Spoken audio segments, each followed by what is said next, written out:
Because you've got powerful legs. How'd you get the physique? Was it gym or how'd you get the physique? I've always been... She's actually not got powerful legs. Do you shower in your dressing room? Do you have a shower on the day of a fight or not? Tell us about the tattoos. Shut the fuck up, you little prick. But then I've got the Phoenix. Hey, prick. So I'll take it from Bob every day of the week. Absolute disgrace. That's your knowing or mine. Move him out of here, Darius. Ricky Hatton didn't go over for his fighter because he risked getting abducted and sold into sexual I never said that. Both have been rape victims. I'm not watching Frank Buglioni live on Saturday night. You're out of your mind. Jesus Christ, get yourself a life. He's actually a priest. Yeah. It's because his brother John Fury eye gouged him. What have I told you all this time? He's going to end up sucked out, fucked out, looking for a handout. Boxing nutters messenger group. I'm gonna be the king. J-Pump, you know what I'm saying?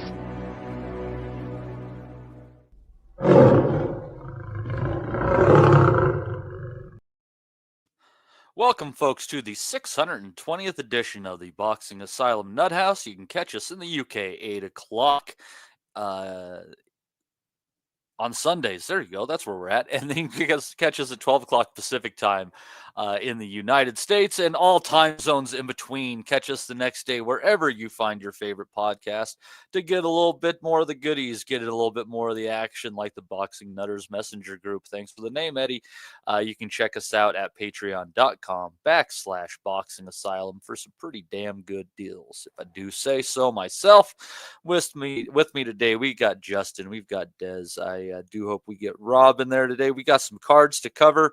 We'll kick off with from Nevada, Las Vegas, of course, last night with Caleb Plant getting beaten by split decision. I still don't know how that judge got 115-113 for Plant, but he lost to Jose Armando Resendiz. Resendiz, obviously an unheralded fighter. He got a big victory over Jarrett Hurd, put him on the map. And then he was stopped in 8 rounds, I believe it was, by Elijah Garcia. And that kind of put seemed like put the brakes on him. But he moved up, and maybe PBC thought it was going to be an easy fight for him, taking him up a division and trying to secure that Plant versus Charlo fight that they so wanted. But only one of them came through on their end of the bargain. Once again, best laid plans in boxing. And Resendiz had his arm raised. But Justin, early on, it seemed like Plant was doing good with his jab. And like I kind of, even he's an orthodox fighter, but I consider really kind of a two-punch fighter. And that's a jab and the left to the body. Beyond that, it's touch and go with him. But he was able to find those shots early, kind of keep his distance. Then in the third round, he got hurt by Resendiz with a nice right hand as he was trying to slide along the ropes. And slowly throughout the fight, man, his Plant just had to keep bringing that left further and further up because he just doesn't have the reflexes to roll those right hands behind the shoulder anymore and come back with the counters, it seems. And Resendiz was able to swarm him, land harder shots, out-jabbed the normally very jab-happy and competent Caleb Plant. A great win for Resendiz, but in Caleb Plant, I see a guy whose best days are behind him and who I certainly believe his reflexes have dulled. Yeah, I think Steve said it last on the Messenger group, but Plant's never been known for his motor. He's never been a guy that just goes late in the rounds and can do all the extra stuff. But last night, Plant, all he wanted to do was try to land the big counter. I think pretty much like you said, after the third round, that's all he was looking for. And I don't think Resendiz, I think this fight, I mean, I don't want to take anything away from Resendiz, but I think this fight comes down to what Plant had left more than what Resendiz did. Resendiz is a tough guy who come forward. He wasn't throwing a lot. It's not like he was lighting up the world and throwing all these great shots and incredible combinations. I think when I knew the fight was starting to turn is when Breadman asked Plant, "Are you okay? Is there something you need to tell me?" And that's when I knew. Considering he let him go 12 rounds with Benavidez getting fucking. Yeah, there was something. I was like, okay, there must maybe something he saw in the first 2 rounds, maybe something in training, because you could look at Plant's face. He kind of looked at him, was like, no, he's good, but there was something there. I don't know exactly what it was, and you could tell Edwards the whole fight.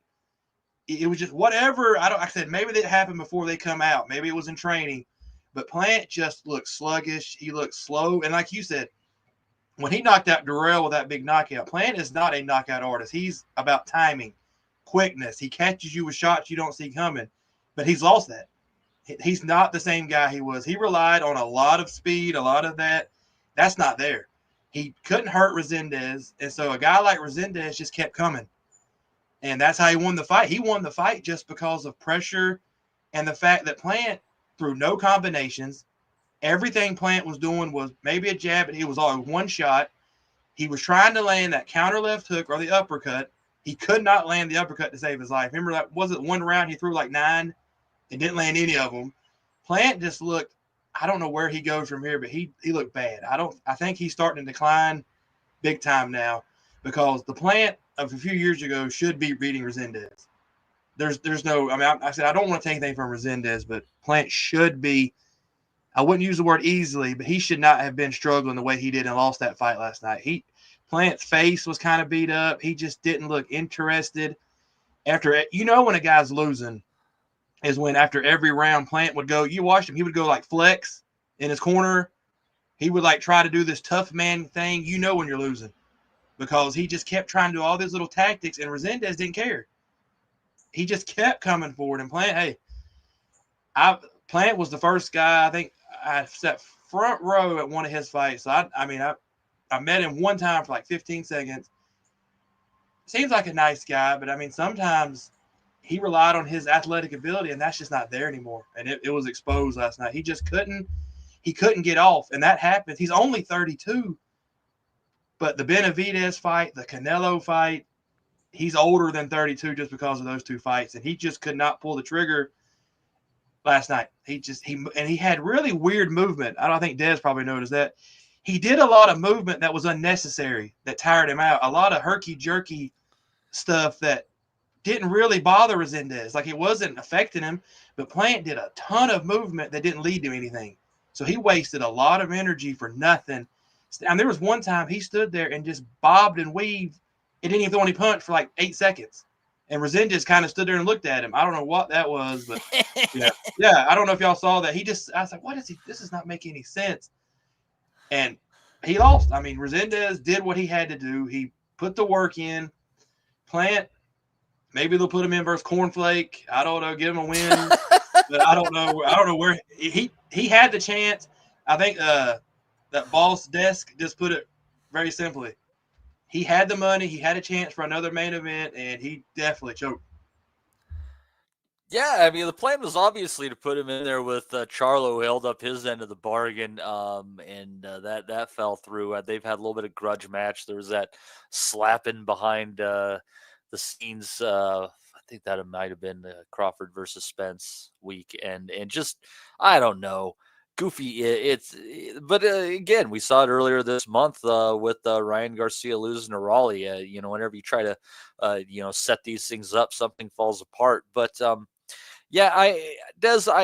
when Plant fought Benavidez, not only was I upset because I had Benavidez by stoppage in the last half of the fight, and they just let it go on, but I believe I might have even said on the podcast, like, it seemed pretty senseless for that to go on after, I don't know, somewhere around the middle of the 11th round, to be honest with you, because a Plant was just getting pummeled. And it was like down the stretch of that fight, it's it's hard to say exactly what it cost you, but it's one of those things where every minute of the last couple rounds of that fight robbed him of something on the tail end of his career. And I think we very much bore witness to it last night. Yeah, it's a really good point. It's a good observation, Matty. Before I get into that, can I just say a quick congratulations to young Harry Stoker, who got out yesterday afternoon on the Pedro Summer show. And he'd had 2 previous fights with a kid he boxed, and yesterday was a rubber stamp match, and he had to show up, and he did show up, and he turned a lot of heads yesterday, young Harry. So I just want to say big congratulations, Harry, and train hard this summer, and let's look forward to next season. Okay. Back to the Caleb Plant subject. Justin made a point about timing and athleticism, and I think that's the foundation of the problems we're seeing now with Caleb. He is 32, so he's not old, but he's definitely not young. He's the other side of 30. He's someone that relies on athletic ability. He's someone that relies on timing, and his ring awareness. But this is a kid that for the last 5 years has been boxing once a year, and there's something inactivity for kids like Caleb Plant, who I would describe as mid-talent guys. I mean, he's never going to be an elite super middleweight. And if you go back 50, 60 years, he'd never be an elite middleweight of any description. But he's always going to be on the fringe. He'll be there to fight for a world title and potentially win a world title. But kids like that can't go quiet. They can't be inactive.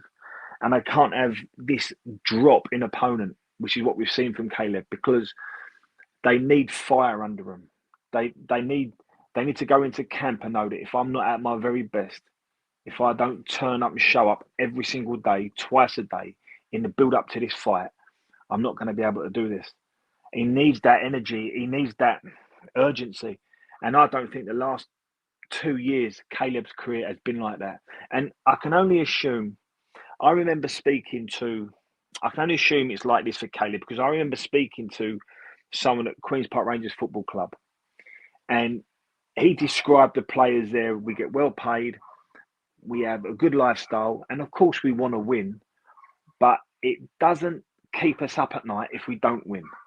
And then he said, and that's probably why they're at QPR. Top players have a different mindset.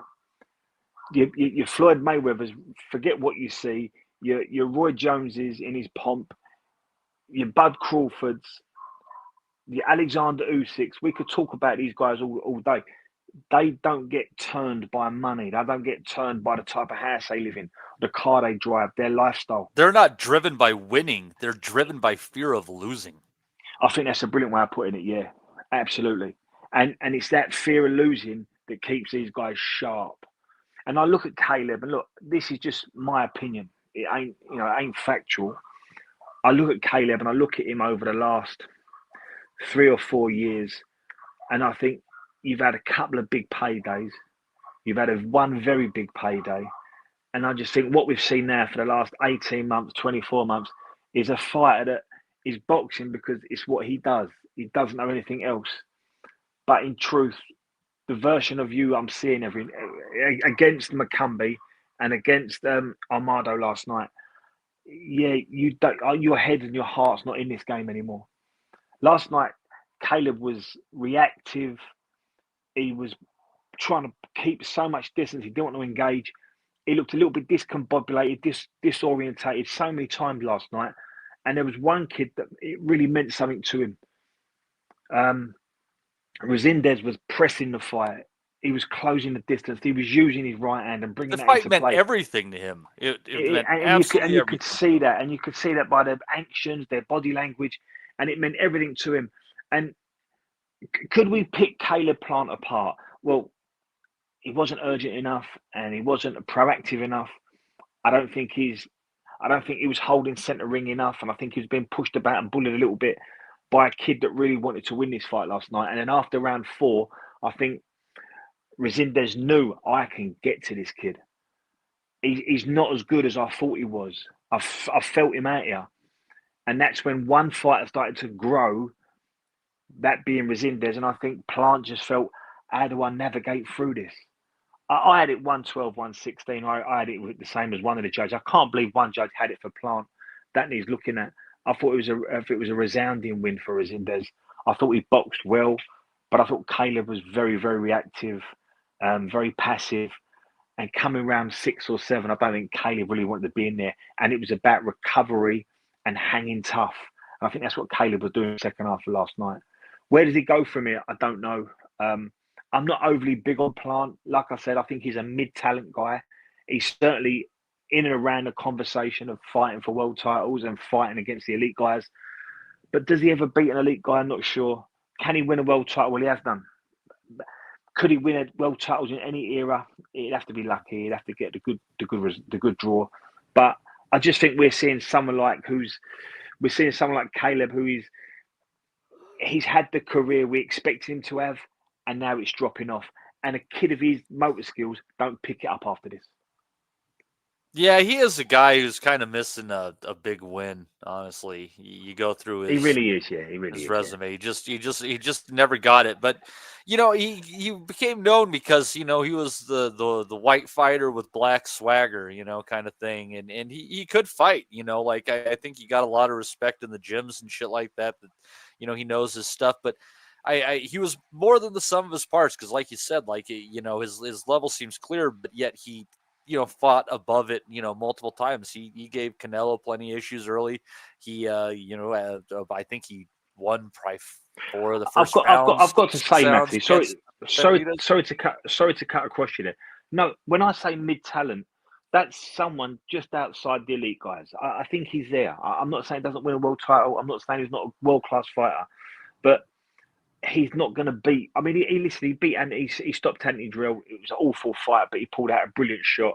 And when you look at Caleb's career, he was incredibly active in his first year as a pro. He was very, very, very active in the next 2 years after that. But then when he got there, something changed. And I don't know, money can do that, lifestyle can do it. Maybe after 6 or 7 years as a pro. Post-COVID, he's been a 1 fight a year guy, 1 fight a year guy. Maybe, look, he's an 11-year pro. We've got to factor that as well. He's over 30. So for a guy with his motor skills, we'd probably perhaps people expected too much from him at this stage in his career. I think he's been a bit flat for a long time now. I think Benavidez brought the best out of him, but it was the best version of Caleb, I thought, largely in survival mode. I thought the Durrell fight was awful to watch. McCumbee was McCumbee. Last night against Resendiz, I thought he was awful. So this has been on the card. This is, there's been quite a few red flags with Caleb Plant. I think he's had his window. And like I said, for a kid like Caleb Plant on a down trajectory now, I don't think he's going to pick it up, to be honest. Well, I will say I think this is the upset of the year right now. Resendiz was paying the 10, 11, 12 to 1 kind of area last night. So it was... as far as the books goes, very impressive win. I kind of just think that Plant hit his ceiling for what he can do with his style, because I think the way that he likes to fight, it requires having a really good right hand, because you got to have something to come back off of that rolled shot that you're trying to beat him into with your left hand being so low. And I don't know, he just doesn't have that right hand. It's just, he doesn't have the weapon to maximize the style, in my opinion. No, he's like you said, he's a reflex fighter. Everything has to, that's how his punches power comes from. It comes off shots you don't see. It comes off of that. And when you lose that and you really can't bang, that's a bad, if you slow down and you can't bang and you rely on your reflexes, that doesn't work out well.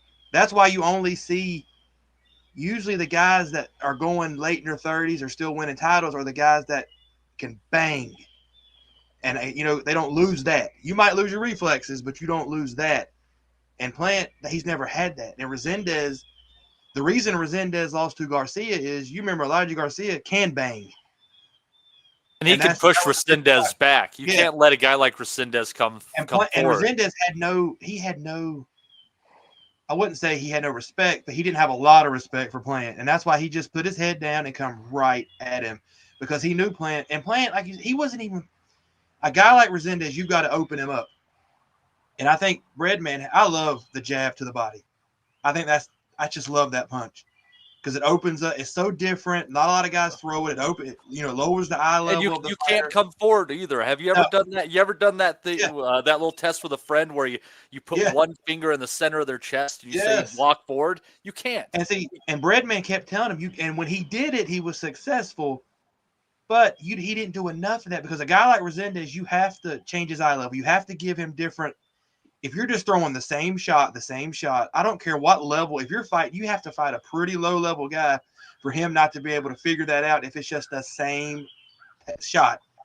And he wasn't changing anything.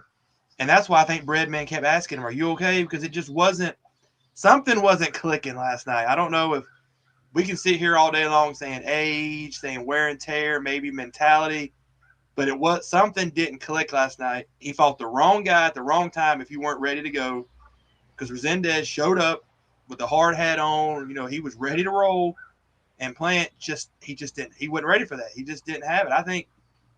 I'm not sitting there saying he took Resendiz lightly, but I guarantee he did, though. I guarantee he probably did a little bit, because this was all set up for the Charlo fight.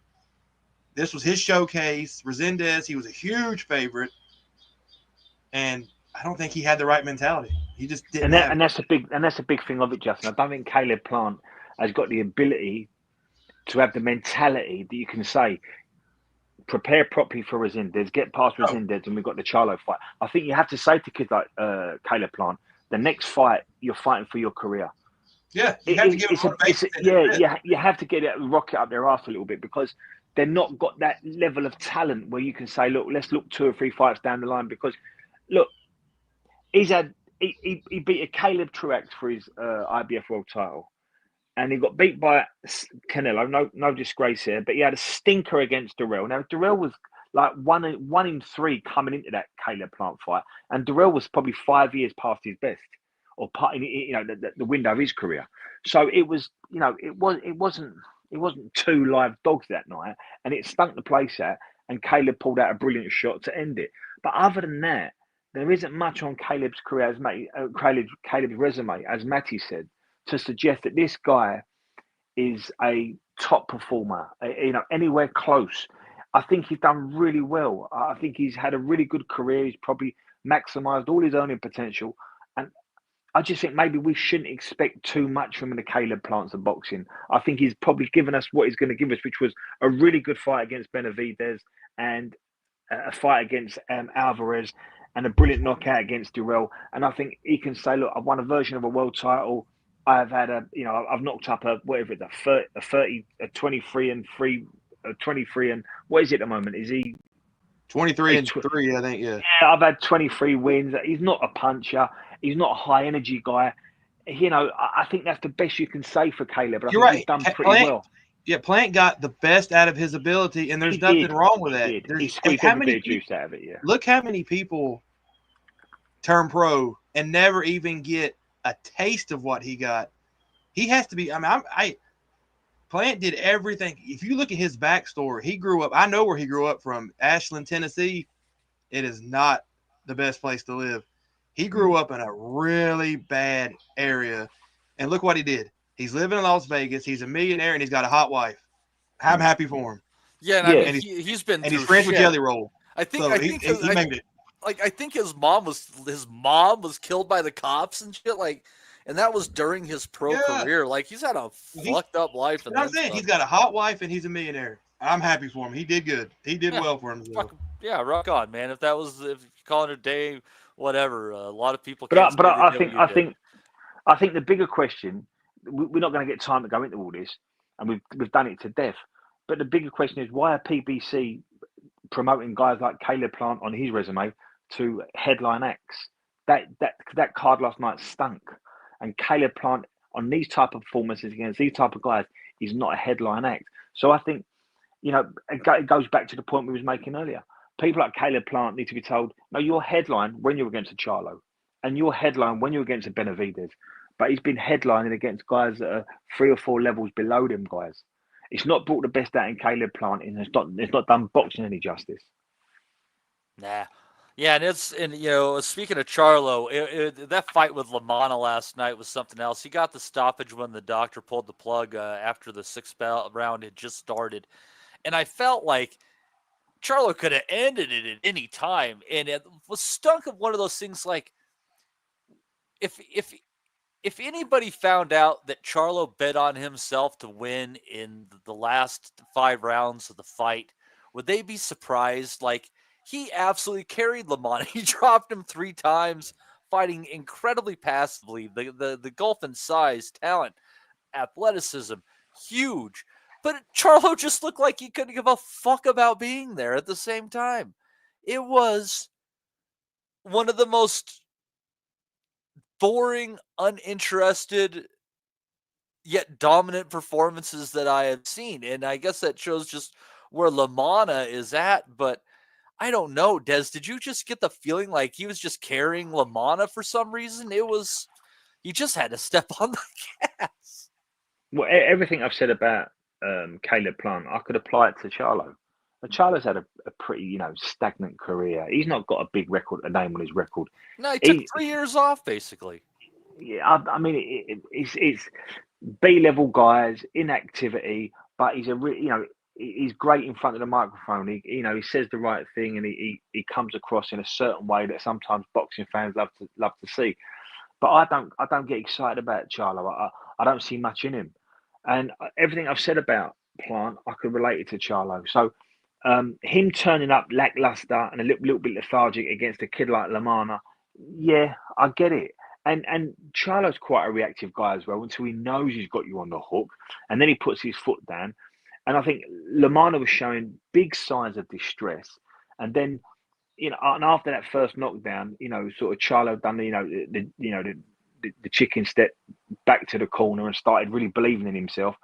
But that's what it's going to take. Now, if LaManna had anything about him, put his foot down and started punching Charlo back, we'd have probably got a very reactive Charlo. So here's another one. Just like Caleb Plant, PBC have elevated these guys to a status that they don't belong in. And this, last night's show, I say it again, was an awful show to watch. Done boxing no favours. But the PBC have done people like Charlo and Plant no favours, elevating them from mid-card status to headlining status. So I'm not one bit surprised about Jermall Charlo. I've given up on people like Charlo now. I don't. And are they ever going to have a big fight? Are they ever going to get a big name? If you're telling me that Jermall Charlo's big fight was against Caleb Plant, well, that says all you need to know about Jermall Charlo. My entire career has been building for a super fight with Caleb Plant. Yeah, it sounds a little bit lackluster, especially when you consider, Justin, everything that people had been saying about the Charlo brothers. And I'm not going to say they're completely unaccomplished, but at the end of the day, Jermall he's Jermall, he's like a 17-year pro at this point in time. And like, honestly, like a win over Caleb Plant would have been his magnum opus. That's kind of pathetic considering what was thought about these guys when they're coming up. And how is he still undefeated? Yeah. Well, I think you got me last night when you said that he's like a 17-year pro. I can't remember the Charlos that far back, going as back as far as you said. But the Charlos, I mean, if you go by how they were built and kind of what people were thinking about them when PBC started getting big, you would have to say it's a disappointment in a way because they were built up more. I guess they were just built up more than they actually were. They didn't have the talent level to be where they were. And honestly, I don't think they had the dog in them either as much as they portrayed, lions in the camp and all that stuff. Only lions. Yeah. Yeah. That was their thing. And that's not who they are. That was just something they portrayed. But last night I don't know if y'all, I guess because Cornflake is a club fighter. He is the definition of a club fighter. He fights and he never leaves Atlantic City. This was his first ever fight in Las Vegas, which is for a guy who is sort of ranked for most of his career to never have fought in Las Vegas. It kind of sums up what he is. He fights. His record is god awful bad. He's a club fighter. He's just a padded record guy. He's good versus plumbers, dudes they just find off the street, and that's what he does. He had no business being in that ring last night. And like you said, Charlo should have ended that in the first round if he wanted to. But Charlo just had even his facial expression was simply, I don't want to be here. I don't think he had any desire to be in that ring last night. You could tell he wasn't happy. He did not have any care in the world to be on that fight last night. Cornflake was doing everything he could to try to just hang as long as he could. But every time Charlo even landed a jab, it almost crumpled him. That was a man versus boy last night. It shouldn't have went that long. And now I guess they're going to set up Charlo versus Resendiz. I guess that has to be the fight now because and I'm telling you, if that same Resendiz shows up last night versus that version of Charlo, we're going to see Resendiz be the full WBA champion. Charlo with that effort is not going to beat the Resendiz we saw last night. And not because Resendiz is this great fighter. It's because if Charlo doesn't have a different attitude change, and then also you got to think about this. How's Charlo going to be fired up for this? The Plant at least had some kind of they've talked shit to each other. They don't like each other. You had something to sell. He had something to get up for. How are you going to get Charlo, who didn't give a damn last night? How's he going to get fired up to fight Resendiz, a harder fight now than Plant? I don't know where the motivation is going to come to even get him fired up for that fight. So I'm picking right now, unless Charlo does a 180 and he does something different, he's not going to beat Resendiz. And Charlo, last thing on his career, the Jermall. I think Jermall's always been the more talented one. Jermall was always just a tougher one. But Jermall, definitely the bigger puncher of the pair. And Jermall is just not as skilled as his brother. So I honestly think Resendiz, this version of Jermall Charlo, does not beat Resendiz. He does not beat this version because Resendiz is still going to have that hunger. And it wasn't funny last night, but it's like Charlo, they were like, yeah, he's like, announcers like, yeah, he's been off due to mental illness. He's been off doing didn't he? I mean, not mental illness. He actually had a horrible fight with his brother over some kind of girlfriend. They all lived. It's crazy his life they do. He's the perfect definition of he brought his personal life into his career and he can't get it. He can't separate the two. And it's hurt his career. And some fighters can't. They can't turn that. The great fighters could turn off their personal life, could get away. They could just, hey, I know I got it over here, but I got to worry about this. And the Charlos can't do that. They let too much stuff get in. I don't know where he's going. I don't even know if we're going to see his brother anytime soon. I'm like this. I don't care about Charlo. He was there. I think they're trying to set up his brother against Virgil Ortiz, actually. Well, Ortiz is going to knock out his brother. That'd be awesome. Ortiz is slaughter him. Virgil Ortiz is going to put it on a Jermall Charlo who hasn't really fought shit. Who we got to remember his last fight was Canelo his last fight where he got. I think Canelo was the last fight where he ran. I don't think. He's not going to give Ortiz. He's not going to give Ortiz. Ortiz looked good in his last fight. I think we're finally starting to see the Ortiz we thought he could be. He's going to walk right through Charlo. Walk right through him. No, walking down Madrimov the last handful of rounds was pretty impressive. I don't think that's anything to scoff at. And let's see. I'm going to see when the other Charlo fought. Whatchamacallit? Canelo. Let's see here. That was September of 2023. So he's going to be probably 2 years out of the ring at best. That was against Canelo, was it? Yep. He stunk the place out that night, didn't he? Yeah, he I think he lost 10 rounds of that fight. Yeah, he stunk. He boxed like a greyhound. I think once this super middleweight sorts itself out a little bit, once we get rid of the Plants and the Charlos, I think we've got the foundations of a reasonably healthy division. And middle and super middle has been a little bit, it's been thin on the ground. But I think if you can clear out, I mean, look, no disrespect to Canelo, but he's going to have the Bud fight, and that's probably the last we'll see at Canelo. And if he takes anything, it'll probably be Benavidez. But if we can, if we can focus on people like Mbili, Shiraz, Pacheco, Iglesias, Belanga's still there. He's talking a great one against Hamza. Hamza's in the mix. I think you've got the nucleus of a reasonably competitive division. I think we need to have something. And I think we've had too much of the Caleb Plants and the Charlos and them type of guys occupying top spots in the divisions.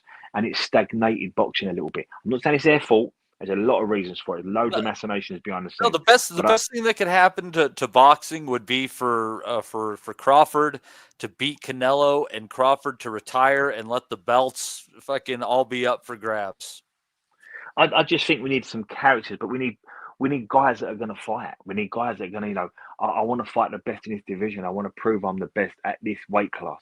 And we've not had that. And like, we've got mid-card guys promoted to top card level, and we've got them top card level guys that have been promoted being inactive. It's awful. So if we can have a bit more activity, a bit more jeopardy, a lot more competitive fights, I think that would be just a shot in the arm that these sort of weight classes need.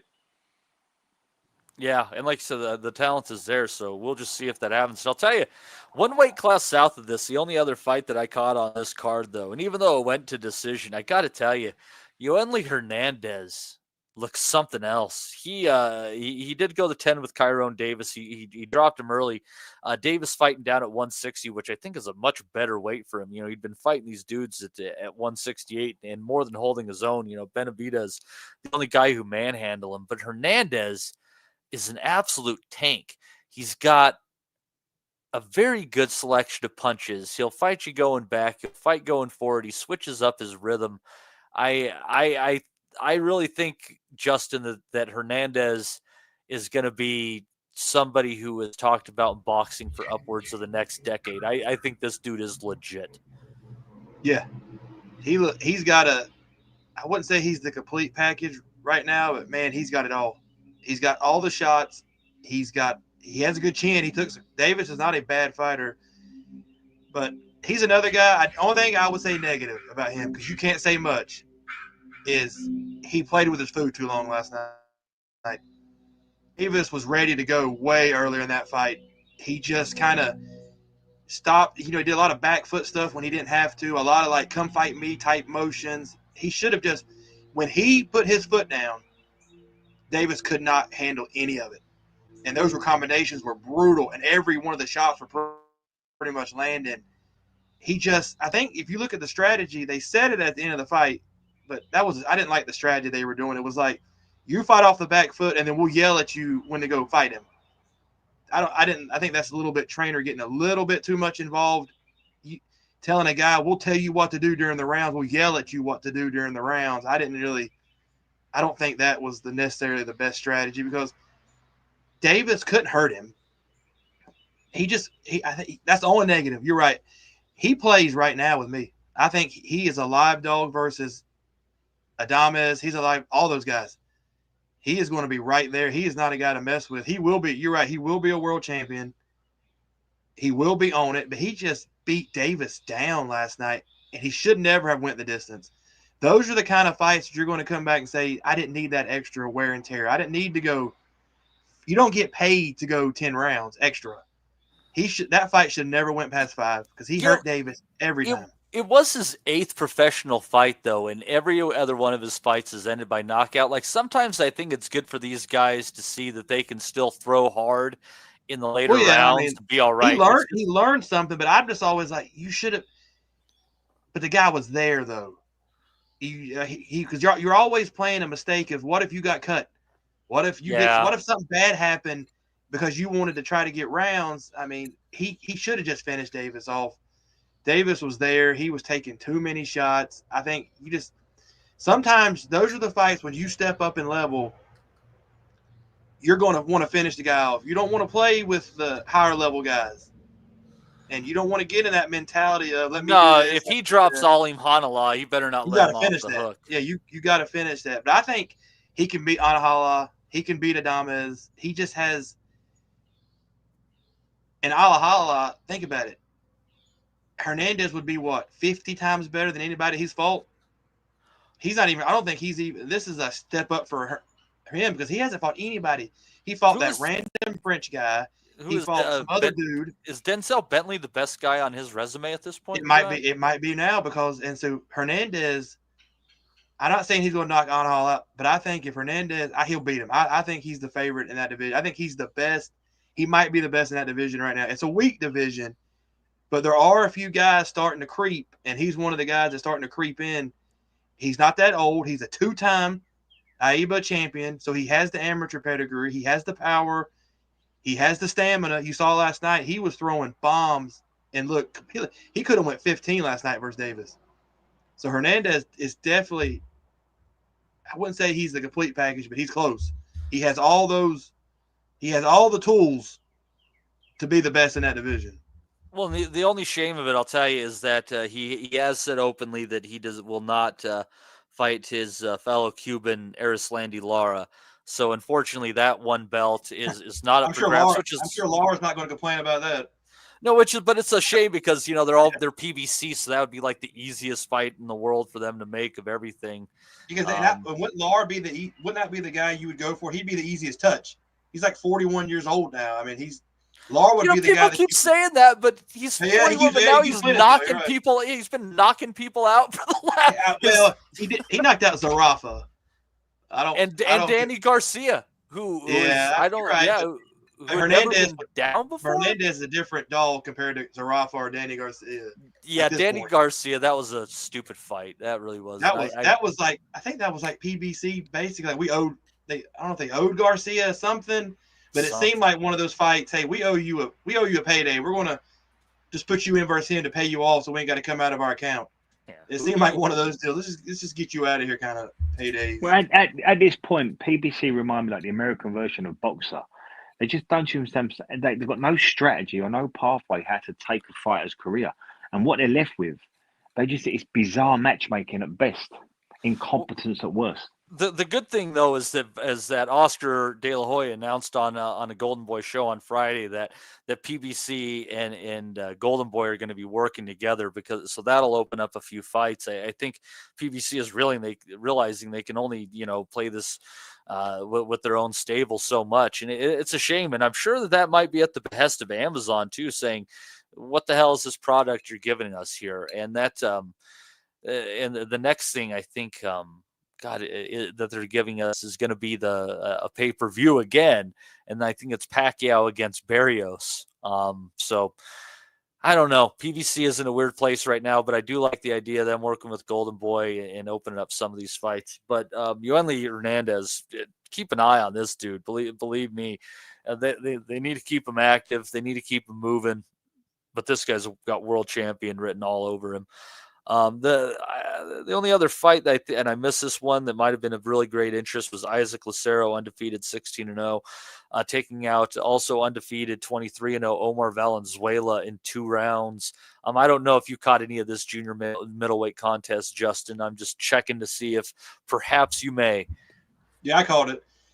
Go ahead. It only went 2 rounds, so it was Lucero caught him with a beautiful overhand right counter. Valenzuela, they stopped the fight. It reminds you of the Chavez Mildred Taylor. They stopped. I think the ref called it with like 3 seconds left in the second round. Yeah. He caught him with a beautiful counter. Valenzuela like ducked his head in and right over the top, boom, hit him right in the temple. I think the fight would have finished him probably in the next round, but you kind of think Valenzuela is like, damn, 2 seconds. He could have cleared his head. Who knows? But hey, I like Lucero. That was a pretty shot. Valenzuela, hey, you can't come in with your hands down and duck in like he did. He reached for the shot, and boom, that's it. Yeah, and Valenzuela hadn't fought anyone up to that point. And to be fair, like there's not a whole lot of depth on the resume of Lucero, though, but he does have a few guys with decent winning records on there. So, yeah. So we'll see where that the undefeated 17-0 Isaac Lucero goes at junior middleweight. But let's go and check out the other fights. Now, I think Friday it was a hell of a good fight. Bektemir Melucuzv and Darius Fulghum. Nice back and forth, a few swingy rounds. Take your pick. Melucuzv doing some nice work to the body, landing that digging left that he likes, and the longer punches from range. But there was some great moments in there for Fulghum too, where he was landing short, sharp combinations, landing his own body shots which Beck the Bully did not care for whatsoever. And it turns out with the scorecards, it was absolutely going on the line into the last round, dead even, because there was a point deduction for holding against Beck the Bully in the first half of the fight. But in the 12th round, he was able to find a few hard left hands, dropped Fulghum, ultimately won on cards of 114 and 112. But this, as far as title eliminators go in the 168-pound division, I think that this was a meaningful fight. It was an entertaining fight. And I got to tell you, Des, I don't think either guy's stock is dropping in this fight whatsoever. Obviously, Beck going on to bigger and better things, but I don't consider Fulghum out of the 168 picture whatsoever. That was a close competitive fight where one guy just found the lightning in a bottle in the 12th round and was able to get that extra bit to get over the hump. Yeah, and I agree with what you said. It was a meaningful fight. It was an interesting fight. There was a lot of intrigue, a lot of jeopardy. I don't know how you and Justin see it. When you say about stock, I think they're both really valuable guys in this division, and both can make a dent in this division. Absolutely. But for me, I don't know, maybe it's preconceived ideas. I felt I was a little bit disappointed with Beck and really impressed with Fulghum. How did you see that? I don't know. I agree with. Go ahead. I agree with you. I'm sorry. I agree with you a little bit. I didn't have a lot of expectations for Fulghum. I didn't think he was. I didn't think he was that great. I didn't think he was that great. But he showed a lot more than I've seen. He showed he had more shots. Yeah. He's tough because he ate Beck, and Beck's a big puncher. He took every shot except for I think the last one was just because he was tired and it was just a good shot. But yeah, you're right. Fulghum is the one I come out of this fight thinking, wow, I didn't think he had. That's my impression, Justin. Yeah, I didn't think he had all that. Yeah, I see it the same way as you do. I actually felt that there was spells in that fight where Fulghum made Beck look a bit rugged and a little bit scrappy. Now, I know what Beck's strengths are, and you're absolutely right, Matty. He was throwing some brilliant body work in there, particularly with his left hand. He was pressing nicely. He was everything his name says he is. But I really like the way Fulghum dealt with Beck. And it does make me look up the list a little bit and think, I wonder if a more experienced fighter, someone who had a little bit more belief in their ability, I wanted to catch Beck out. I think. Well, Rosado did with that long right hand. I mean, he's already been, knocked out by a gatekeeper in his career, and rebuilt himself quite well, to be fair. When Pat Cash won Wimbledon in 1987, he played in a little tournament in America, and a 16-year-old Andre Agassi caught him out. Sometimes good fighters can get caught out. Good athletes do take their eye off the ball, and I think Beck put that right, didn't he, against Gabe? He's beaten Gabe in a return, isn't he? Yep, he did. Yeah. Look, that was a beautiful shot, though. That was a one in a it was shot. Best punch Rosado's thrown in his entire career. Yeah. And Beck, you saw last night, Beck has a decent chin. That was just I wouldn't say lucky because I don't ever think a punch is lucky. But man, if you're going to call a lucky punch, that would be the closest you'd ever say because it was so beautifully timed. I mean, Beck was running in. It's just you can't get better timing than that. It's just it all collided at one time. So my point being, I can really forgive the Gabe result because that was the Oliver McCall, Lennox Lewis moment. I can forgive that. But last night, if Fulghum had just got over the line, if he didn't get dropped in that last round, if he'd have won, if he'd have picked up a couple more points along the way and he'd have won last night, I would have really that would have been a nail in the coffin for Beck's career because Fulghum boxed really well and showed I can get around this guy's style. I can keep it at length. I can fight on the inside of him as well. I can outmaneuver him with my feet. I thought Fulgham's stock rose. And if anything, Matty, as much as I like the fight, it sounds like I'm being argumentative. I'm not trying to be. As much as I enjoyed the fight, and it tells us a lot, I just felt maybe I've seen enough now to know that Beck might struggle with the likes of Pacheco. Maybe they have a really hard fight with him, Billy. Pacheco's a real fight. I like that fight a great deal. It's a brilliant fight. And I always bang on about this kid. I think Inglesi should have far too much height, range, and punch. I think they all stop Beck. I think Mbili. I think Pacheco does. But... No, this is how I look at it. If they rematch, I think Fulghum would beat Beck in the rematch. I think he would learn enough from this fight that he would change some things that he did, do more what he was doing successfully. I think he would beat him. Mbili, I think Mbili's a guy we don't know. He's just he's like a strong man fighter. If Beck can take his shots, then I think Beck can get him. But I don't know.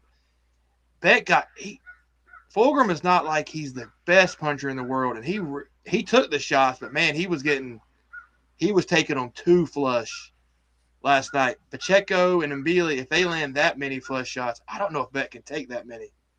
We're talking about good fights in divisions. Yeah. Well, what about the winner of Hamza and Berlanga? They could fight Beck. That would be an interesting one with plenty of jeopardy, wouldn't it? Beck beats Berlanga, I think Beck beats Berlanga. But what if Berlanga beats Hamza? Then God, that'd be. And honestly, I know we're not gonna get into this fight much now, but a lot of people aren't giving Berlanga a chance. I think he's a live dog in that Shiraz fight. You're right. I think he's a live dog. Purely because you saw the way Adamez got to Hamza. Yeah. If Adamez can do that, you think Berlanga's going to work. Adamez is a better fighter than fucking Berlanga. He is, yeah. But that said, Berlanga is physically bigger than Adames too. Sometimes that'll play, but I honestly think that Shiraz is gonna have a sturdier base at 168 personally. All right, then. So coming back to the question, let's just move it about a bit. Who wins, Hamza or Beck? Hamza. Yeah. So I think subconsciously, Matty, after last night or after Friday, has Beck's stock slightly dipped? No, I don't think so, because I rated Fulghum going in a fair bit. You did. I thought he was. And the odds were very, very tight on this fight. And I think it's again, like I thought it was a true eliminator where I saw a lot of upside in these guys, and I say, yeah, at this level, the winner of this fight deserves a title shot. Yeah, I don't think it dipped. I just don't think it's like skyrocketed either, but it hasn't dipped. Yeah, that's a better way of putting it. It's not. I don't think it's increased his value personally. He's not dipped. You're quite right, Justin. But so both guys are top 10 at 168, in my opinion. I'd have to look up rankings to see where other people might have them, but I'd say both of these guys are top 10 168ers, in my opinion. Now we spoke about generating interest. If you talk about Mbili and Beck and Shiraz and Berlanga, I think Pacheco and Iglesias would have an awful lot to say in that group. It becomes quite exciting now, doesn't it? 68 becomes an exciting division again. We just need the titles to become vacant. Yeah. So but let's see what else was on that card. Eric Priest. I have doubts about this guy, but he looked pretty good against Luis Arias. Justin, I thought he handled his business all right. He had a point deduction. Arias had his moments, but Priest felt comfortable walking forward, wouldn't let Arias bully him. At the very least, he's still alive in this 160-pound sweepstakes. I think the announcer said it, and I agree with him. That's the best I've ever seen Eric Priest. Arias, we know what Arias is. He's beaten some good fighters. He beat Hurd. He's beaten good guys, and I would say he's probably a gatekeeper. I think last night he kept saying don't call him that, but he is a gatekeeper now. Yeah, I mean, that's just what he is. And Priest did what you're supposed to do versus a gatekeeper. That was a really good learning fight. I'm not saying we're looking at world champion here, but Priest is going to be in some good fights now. He showed a good chin. He took a couple of shots, but he showed more than I've seen. He had some good combinations. I think it was the fight before that. He kind of danced too much, and it was a horrible fight. But he sat on his punches more. He looked good. I'm actually impressed with Priest. I'll watch him again. He's another guy like Fulgum. Des just said it. He's better than I thought he was because he just showed more than I've seen. So that means, and Arias is no joke. If you can school Arias and kind of put it on him and really even at this stage of his career, that's a good win. Especially for a guy like Priest who doesn't have a great resume. He needed a win like this to kind of show, hey, I can do this. I have ability. I can do more.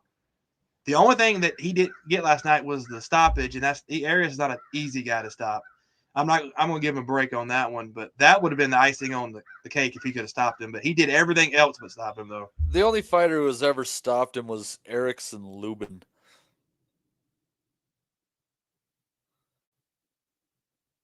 And that's funny. I went back to check that.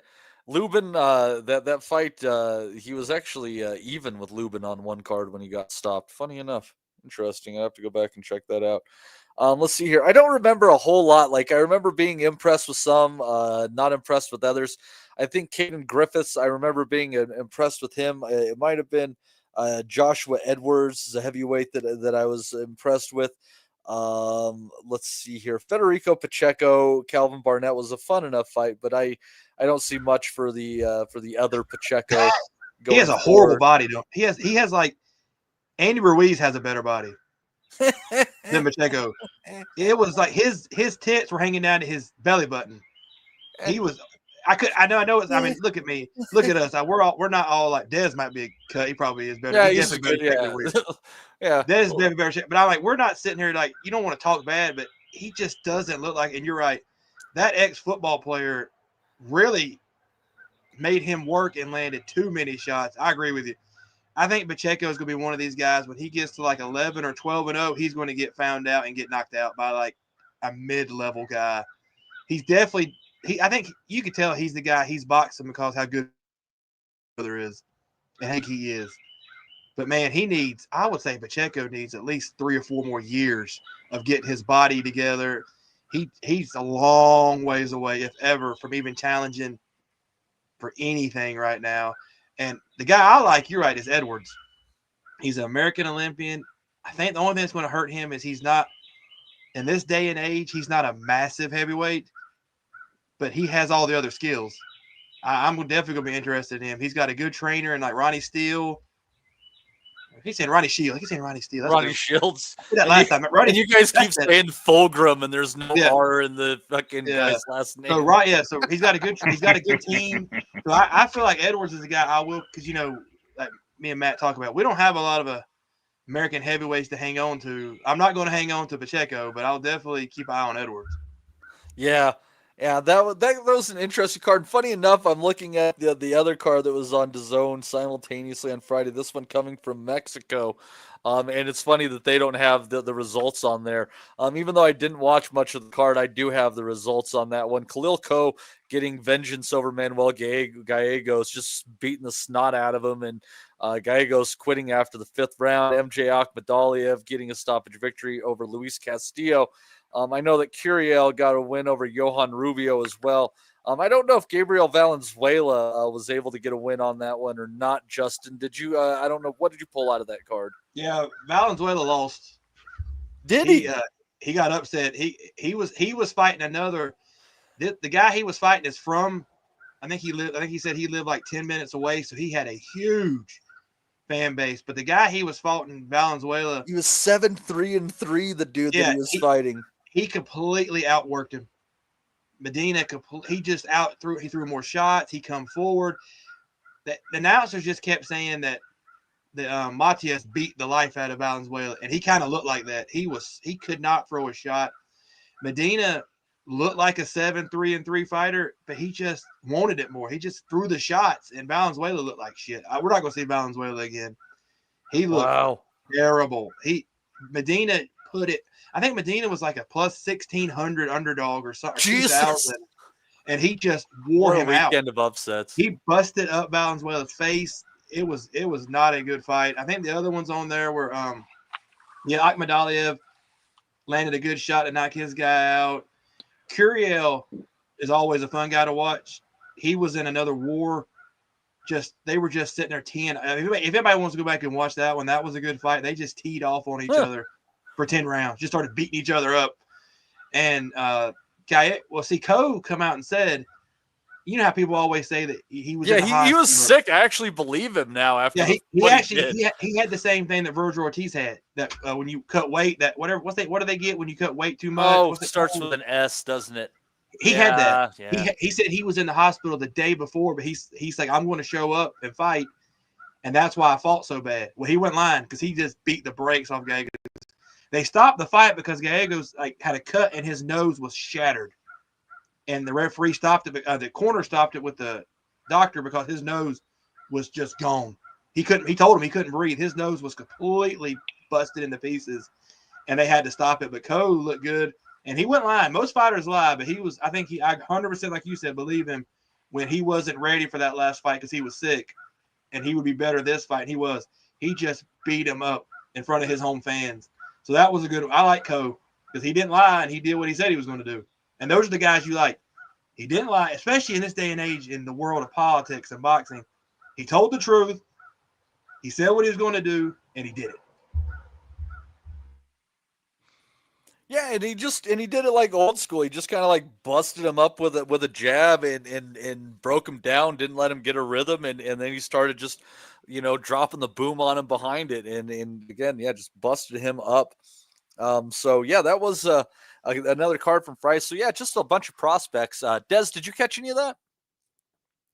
No, okay. I didn't. No, I didn't, mate. But I can confirm something Justin did say. I am cut. Yes, I'm immaculate. Yeah, just to confirm that. there you go. That's what we all thought. So I was correct then. There you go. No problem. So now we're going to hop on over to a card that was from Japan on Wednesday morning, Wednesday afternoon, as you may, depending on where you live. It was headlined by Eduardo Nunees getting his first championship, but having to go the distance for the first time in a victory in his career against Masanori Rikishi. But he did pick up that IBF belt in a fight where you could see why Nunees is such a good puncher, why he stopped so many people. But at the same time, Des, I gotta tell you that Rikishi landed a whole bunch of sneaky little uppercuts in there. So, I do think Nunees is going to be in some great fights, and he's got a good chin, and there's a lot of fantastic options for him. And as a puncher, he's in any of them. I got to tell you that my crystal ball here tells me that this guy, as much as I enjoy him, I do think Sugar Nunees is going to be getting knocked out with an uppercut, because despite what he did against Rikishi, that that shot was there, that counter punch all night long. Yeah, and that was a great breakdown, Matty. And we said on last week's show we expect Nunees to win, but Rikishi will be a level of opposition that will tell us how high the ceiling is for Nunees, and I couldn't agree more. I think there's a ceiling to where Nunees goes, and I think his style is very exciting. But in a division that's full of talent, I think Nunees will have to learn the hard way. I think it's a very difficult division for him to come through. I think there's some really skilled fighters in that division, mainly Raymond Ford and Shaki Foster.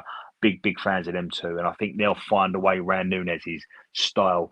I've got to give a special mention to Rikishi though, because Rikishi was sort of put in there to show us how good Nunees was, and Rikishi was brilliant and very similar to How do you pronounce Fulgum's name? I keep putting an R on it. Fulghum. Fulghum. So very similar to Fulghum. He showed us that might be a ceiling to Beck in comparison to the other kids in the division. And I think Rikishi did the same to Nunees. But a brilliant fight, and I love Nunees' style. Yeah, he's going to be in absolute wars. I'll tell you the fight that I would like to see them ultimately make, just for the as far as pure action goes, Justin, and feel free to comment on this and just the overall fight himself. But I think that a fight between Nunees and Rocky Hernandez has fireworks written all over it. I would try to find a way to voluntary that before I do anything else, because that's just one for the fans. Is Rocky Hernandez the Oshaki Foster guy? Yeah, the Oshaki stopped in the 12th round. Oh, you're right. That'll you put that in like Guadalajara or Tijuana. That is going to be a electric war. You're right. That'll be, and Hernandez could win that fight because he can bang too. I mean, that would be a great fight. But I would love to see that. You're right. That is they should put you as matchmaking that one. That's a good one. But Rikishi didn't lose any points in my eyes. He landed some really good counters. He was tough. So I definitely want to see Rikishi again. He can hold his head up high. Like Des said, he was meant to lose. I mean, we all know that's how it works. But he did a lot of good things in there. It's just he couldn't stop Nunees. He couldn't really hurt him enough. And Nunees, you've seen, like you said, though, he's going to fight a guy, though, that can hurt him, and that's going to be where it's going to be his problem, because his defense is just putting his head in there, and he doesn't move his head. And Rikishi landed some really – but thing about Rikishi, though, he just didn't do enough of it. He did some spots where he looked good, but it just wasn't enough. You know, and I think it wasn't enough because every time he let a hand go, that, you know, one thing Nunees is really good at is he'll throw right over the top of the hand that you let go. So whenever you're wanting to put together a combination, Nunees is absolutely open. You might land 3, but he's going to land one, and his one might be far better than your 3. But you're right. Him versus Hernandez, that's going to be like a 100 punch a piece round, each round. That is going to be a war. That's fight of the year type stuff. If I could just come in there, just. Yeah, go ahead. I've just looked at Hernandez on BoxRec, and he's suspended by the Quebec Boxing Commission indefinitely. Does that prevent him from boxing anywhere in the world, or just in Canada? It's just Canada, I think. Yeah, okay. Yeah, I think it's a great fight. I don't think Mexico is going to mind. But you're right. That does make sense, though, because we haven't – his stock rose versus Foster, and we haven't seen him in a while. So that makes sense, though, maybe why he hadn't fought. Because maybe he can't fight anywhere because I was wondering the same thing. What they do with the suspensions on that, and you'll see that just – and sometimes it's not until, like, their next fight is scheduled, they're not cleared to fight again until they're cleared to fight again.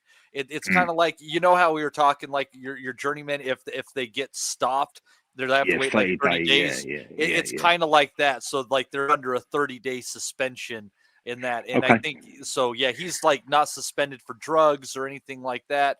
It's just like by commission until like proper clearances are made before his next fight, which is probably all of your normal, pre-fight testing, the scans and shit that they do.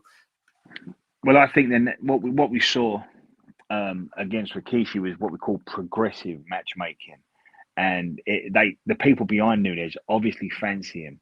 So I think we could look forward to that Hernandez fight. I think that'd be a great fight. It really would.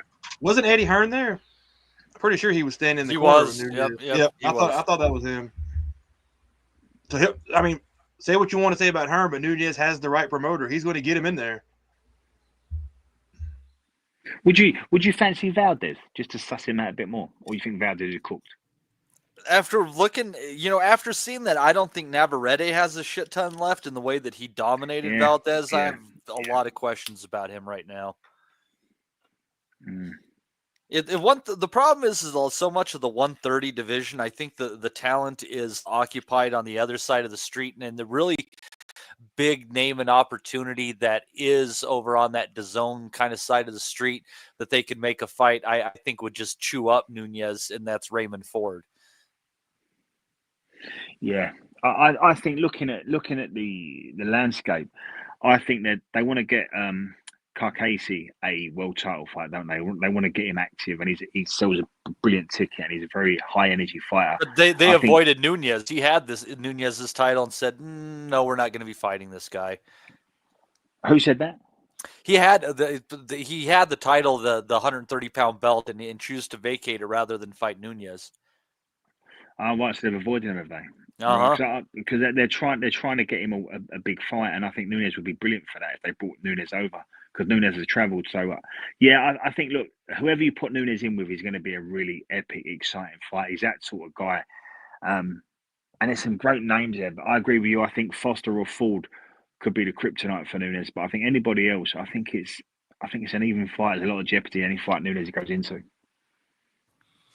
Yeah, and I just have a feeling it's going to be obviously this is the first fight he's had that's gone a 12-round decision, and it could very well be one of the last two, because I think he's probably going to be, going down or taking somebody down. He's not one of those guys that many cats are going to stand up to him, but he's also not going to be able to eat uppercuts from really sharp punchers over 12 rounds either. So we'll see where that goes. But I tell you, the fight that I was kind of surprised, even though I thought, looking at the guy who was going against it in his background, thinking, he'll win. But Yoshiki Takei taking out Yadapan Tongdi in a single round, just wrecking the Thai fighter with left hands.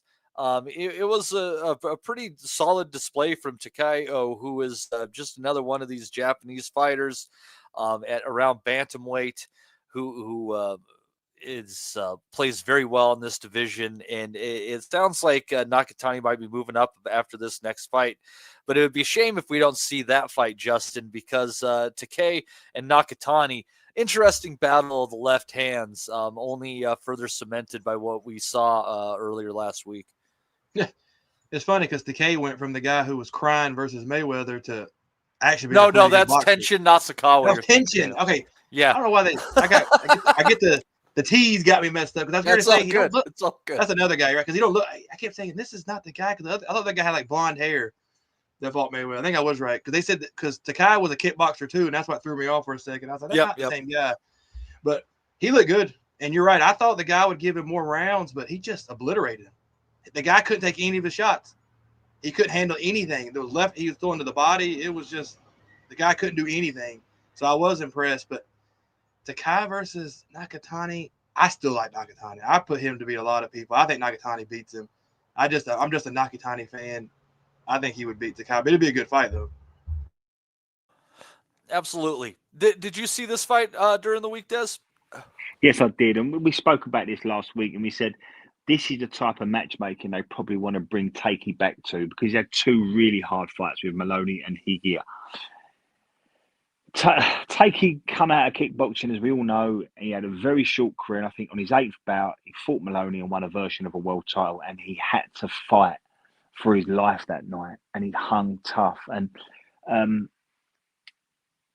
I think the one after that, the Higia, I think that was an incredibly hard fight for him as well. So I think they've said, look, let's try and just give you a couple of, let's give you a 6 to 8 month period where we can sort of get you not having to fight for your life defending this title, and then they might step him up. So I think perhaps in the early part of next year, I expect him to be stepped up a little bit and into a big fight. But I think this year, certainly in his next one, I think it's going to be a bit more sensible matchmaking for him. They're very similar to the Tungby matching. Yeah, and that might be the right direction to go here. But he's very inexperienced, mate. He's very inexperienced, and he's not a natural boxer. So, but God, that's punch. Not the Japanese way, really, is it, Des? That's not how they go about business. They're very progressive. They are very progressive. I don't know, progressive. It's an honor-based society, and it's not like that kind of like bravado kind of honor. It's like trying to prove yourself. Like it's a very like driven to represent the society kind of thing. You're right. You never hear about the Japanese fighters ducking anybody. Are you? No, I don't think I've ever heard that. I've never heard them say, "Oh, I'm not going to fight him now." Maybe behind the scenes, but Tekken, they're one of the best. They don't get a lot of credit, but they're one of the best promoters out there because they put their guys in, they get you done right, and they never turn down fights. Yeah, that's why I love Japanese boxing so much. Like I find myself far more entertained at 4 o'clock in the morning than I do at 9 o'clock at night with a lot of the cards that we get stateside. So long live the Japanese folks and their boxing. But let's hop into some previews here. We're moving along pretty well this week. I like it. Let's go with let's start with middle of the week. Got this on Thursday. Arthur Beer-Slanoff taking on Olasani Indogeni. Justin, do you remember who Indogeni took the distance recently and gave a pretty good fight? I'm trying to remember who the hell that might have been. You'll have to box rec that. I know what you're talking about, but I can't remember. Thank God for copy and paste, because if I had to try to remember how to spell Yolasani and Jenny, that's not going well. It's going to be one that as soon as you say the guy's name, we're all going to be like, oh, yeah, we remember that, but I don't remember that. Oh, man. Yeah, let's see here. Let's see. See, when UD, Alan Abel Chavez, who did?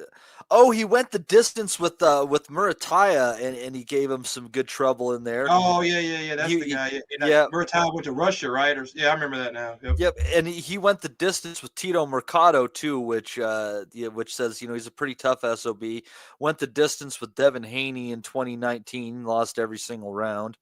But yeah, it's so he's a sturdy guy. And like I said, going up against Beer-Slanoff, hopefully that card is still on. It's not on his information there, but and then also on that card, Iman Katiev is going to be on there. I've only got it against TBA, but that's ESPN Plus on Thursday. So they usually put on some decent little shows over there. Then we're going to head on over the next night to New York, Verona. Going to have a heavyweight card headlined by Brandon Moore against Stanley Wright. Franchon Cruz DeZern and Citlali Ortiz for the WBC and WBA women's super middleweight titles. Let's see here. Anything else on there? Bryce Mills, Aaron Aponte, excuse me. Joshua James Pagan against James Bernardin. Joseph Hicks against Wendy Toussaint. Toussaint gives good work to young guys like Hicks, so that should be maybe an interesting fight. I don't know if anyone has anything to say about that one. Brandon Moore might be I think I remember looking at that one and thinking that fight actually seemed reasonably interesting. Let's go and make sure about that one. I have been known to misremember. So he's 17-1. He lost to Richard Torres Jr. Stoppage in the 5th round, and then he hasn't lost since then. Won by DQ against the undefeated Skylar Lacey in his last outing. I'm sure that was available for us to watch, and maybe that's what I remember. He was deducted. Is Skylar Lacey the guy that threw himself out of the ring we was making fun of a few weeks ago? Maybe. I don't know. I think he's the tall white guy that was like Belly of the Week, because they threw each other out of the ring. I think that's him. Let's see here. Tall white guy. Yeah, he looks ugly as fucking sin. Yeah, Jesus Christ. Yeah, that's him. That's that ugly. That's the one that won Belly of the Week because they threw themselves out of the ring. That's Skylar Lacey. I remember that name. And Stanley Wright is undefeated, and interesting, he has this fight scheduled, and he also is apparently on tab to fight on February 28th of 2026, making sure to stay busy. Oh, I remember this, Cat. You remember Stanley Moore? He's the dude that came in and upset Jeremiah Milton on a Pro Box card in January. Yep. I remember him. Yeah, so this could be interesting. I'm trying to place that Richard Torres fight, but he went 5 rounds with him. It could be interesting because you got two guys at the same level, and that usually makes good fights when you've got two guys that are pretty much the same level. So it could be a decent fight. Yeah, so I'd say definitely yes. Andrew G in there saying I need some previews to bet on, so maybe look at that one and see where the odds are.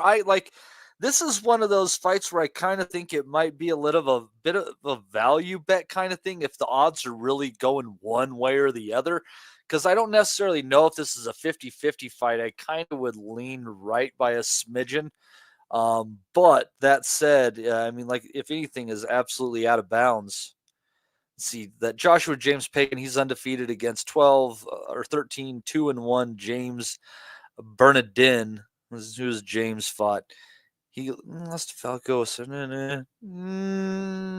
don't know. I think that might be an easy one. Well, we'll learn a lot about Pagan on that one. But yeah, Hicks and Toussaint. I just don't see any big chances of upsets on that particular card, unfortunately. Sorry about that, Andrew. But again, unless you see really funky odds either one way on more or right, it's just worth it. Maybe jump on for value. Let's see here. Our good friend Donnie was able to win on Resendiz last night. Son of a bitch. Let's see here. Where would we want to go next? Let's go with. No reason to talk about that one whatsoever.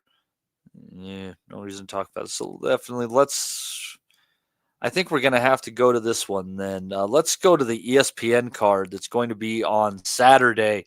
I'm just trying to go in order of interest, maybe a little bit slightly chronological, folks. But this card going to be headlined by Keyshawn Davis against Edwin De Los Santos, who hopefully throws a few more punches than he did against Shakur Stevenson. Abdullah Mason against Jeremiah Nakatila. At this point in time, you're just kind of weighing him on how quick he gets Nakatila out of there. Calvin Davis against Nahir Albright. If I do recall, Nahir gave Keyshawn a hell of a fight, so that could be pretty good. Keon Davis against Michael A. Velez Garcia. Troy Isley in there against Atundi Michael William. Tiger Johnson against Janelson Figueroa Boca Chica. That might actually be an interesting one. Boca Chica can punch a bit. Not a bad card, Justin. Let's keep it to the undercard at this point in time and save Keyshawn for the later part of the conversation.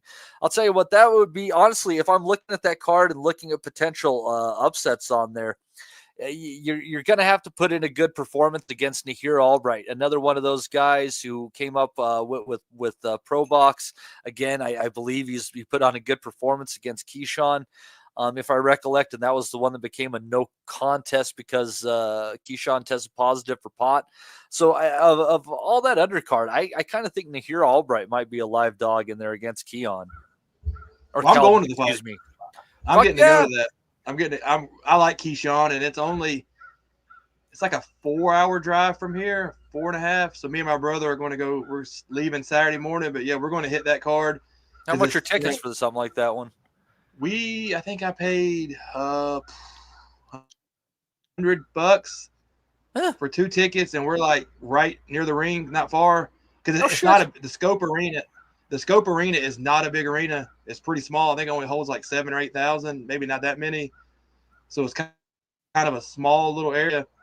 And I like Keyshawn, and I saw it about 2 or 3 weeks ago. I told my brother, I was like, we're going to that. We never get boxing here, ever. We have to drive. And I said, I could take 4 hours to go see Keyshawn in a title defense in his hometown. The crowd's going to be pretty pumped. But you're right. Albright is a guy that Keyshawn has talked up, saying, hey, he said it's going to be a tough fight for his brother because he gave him a tough fight. So this is you're right. That could be an upset because even Keyshawn saying he gave me a really tough fight. So that will be a good one. And you never know. Tiger Johnson, they've got their flaws. So there could be value on all those guys if you want to look at the dogs and all those. Yeah, but I'm definitely looking forward to punch a bit. Boca Chica can punch a bit. Yeah, so I never get to go to boxing, so I'm going to this one, and then we're going to the Bam Rodriguez fight July 19th. So I'll get a couple fights this summer. Yeah. But Keyshawn should be fun because the last time I was in Norfolk, we saw a drug deal go down at a stoplight, so I don't know what to expect. Guy on a moped was selling drugs like 4 feet from our car, and my friend rolled his window. That's awesome. How convenient. He pulled up on the moped. The guy gave the money at the stoplight, and the guy rode off on his moped. The funniest shit I've ever seen in my life. But so Norfolk is a different town a little bit. I would say me and my brother we're going to stand out a little bit. We're ginger haired, and my brother's like 6'5", like 290 pounds. So we're definitely going to be eyeball. We're definitely going to be a little bit different in the crowd. You probably should have bought 3 seats. Yeah, we're definitely going to stand out. But I'm looking forward to it because I like these cards that ESPN does because they just put all their prospects on one card. And these, like I said, Boca Chica's a live dog. Albright's alive because Keyshawn's brother is definitely not as good as him. He's not even close to the same level as him. And if he gave him problems, he could beat his brother because they're 2 different guys. The talent level is completely different. So I could see an upset there, definitely.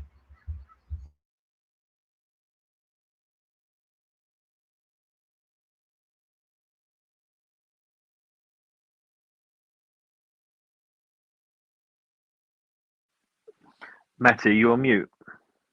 Yeah, sorry. If you get there about 5 o'clock Eastern time, like that should probably be like the start.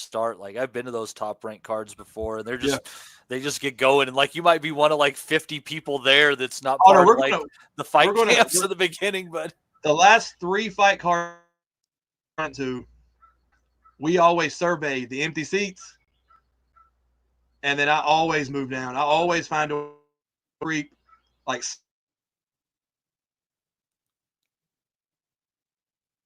Like 3 rows back, sitting with like Gerald White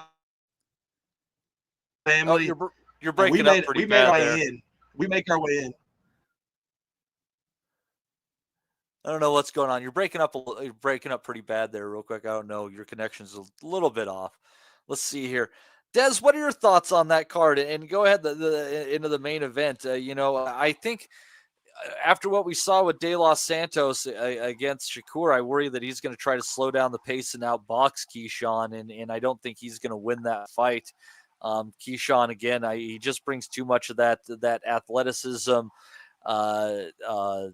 deep background, all the attributes you're looking for that basically Shakur Stevenson had, plus power. I hope he doesn't try to slow this fight down. That's not his path. No, it's not. It's very hard to find any plausible reasons or ways that De Los Santos can beat an absolute brilliant fighter like Davis. Look, he got the Shakur fight because he beat Valenzuela, and he's got the Davis fight because they want to compare and contrast the result against the Stevenson result. So I'm expecting Keyshawn, like I've expected him for the last 4 or 5 fights, to light this guy up. And I don't think there's anything De Los Santos can do to stop that. If he tries to keep it long, I think Keyshawn will shut him down, light him up.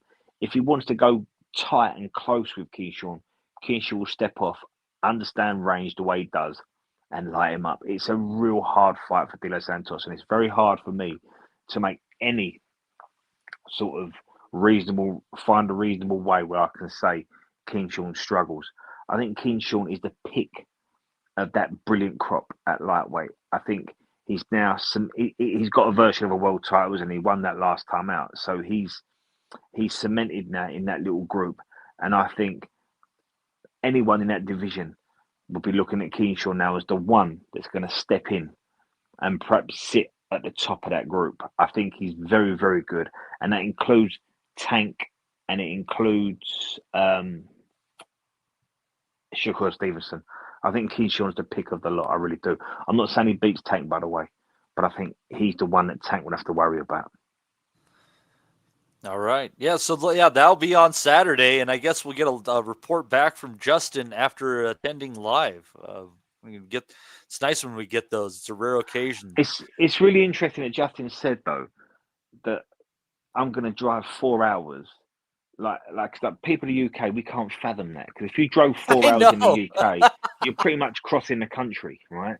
And it's like, I don't want to go to Wales. yeah. No, well, Wales is like 2 hours from London, 2.5 hours from London. So it's not a big, 3 hours from London. It's not a big deal. Is that to Cardiff? I got into Wales recently in about 2:40. I had to go into Cardiff. Yeah. I get to Liverpool on a Sunday morning, just over 2 hours. It's a bit harder now with the smart motorways, but 2.5 hours, 3 hours is a stretch in the UK. If you're doing any more than that, you're venturing to Scotland and places like that at the top end, the top end of the country. So, but here's the interesting thing. Justin said, I will do that for Keyshawn. So I'm really interested in that, because that mentality in the UK, I can't imagine someone in London saying, I'm going to drive to Newcastle to watch a boxer, unless it's like a huge ticket seller or a huge draw. So what type of draw is Keyshawn in America, Matty?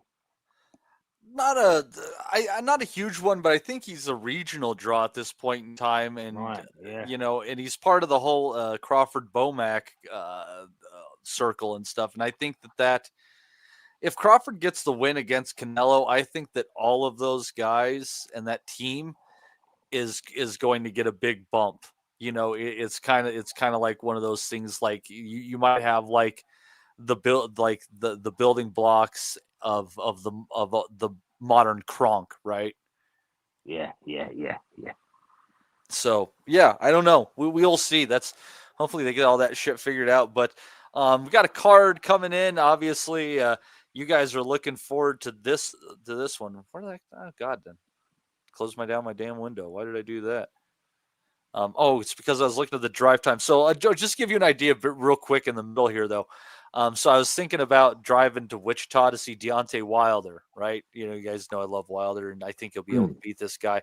It's 7 hours for me to get to Wichita. And you're going to drive there, so it's a 14-hour round trip. So you've got it's like a 24-hour day in it, because you've got the show that's going to take 3 or 4 hours. Oh, I'd stay the night. Yeah, you can't.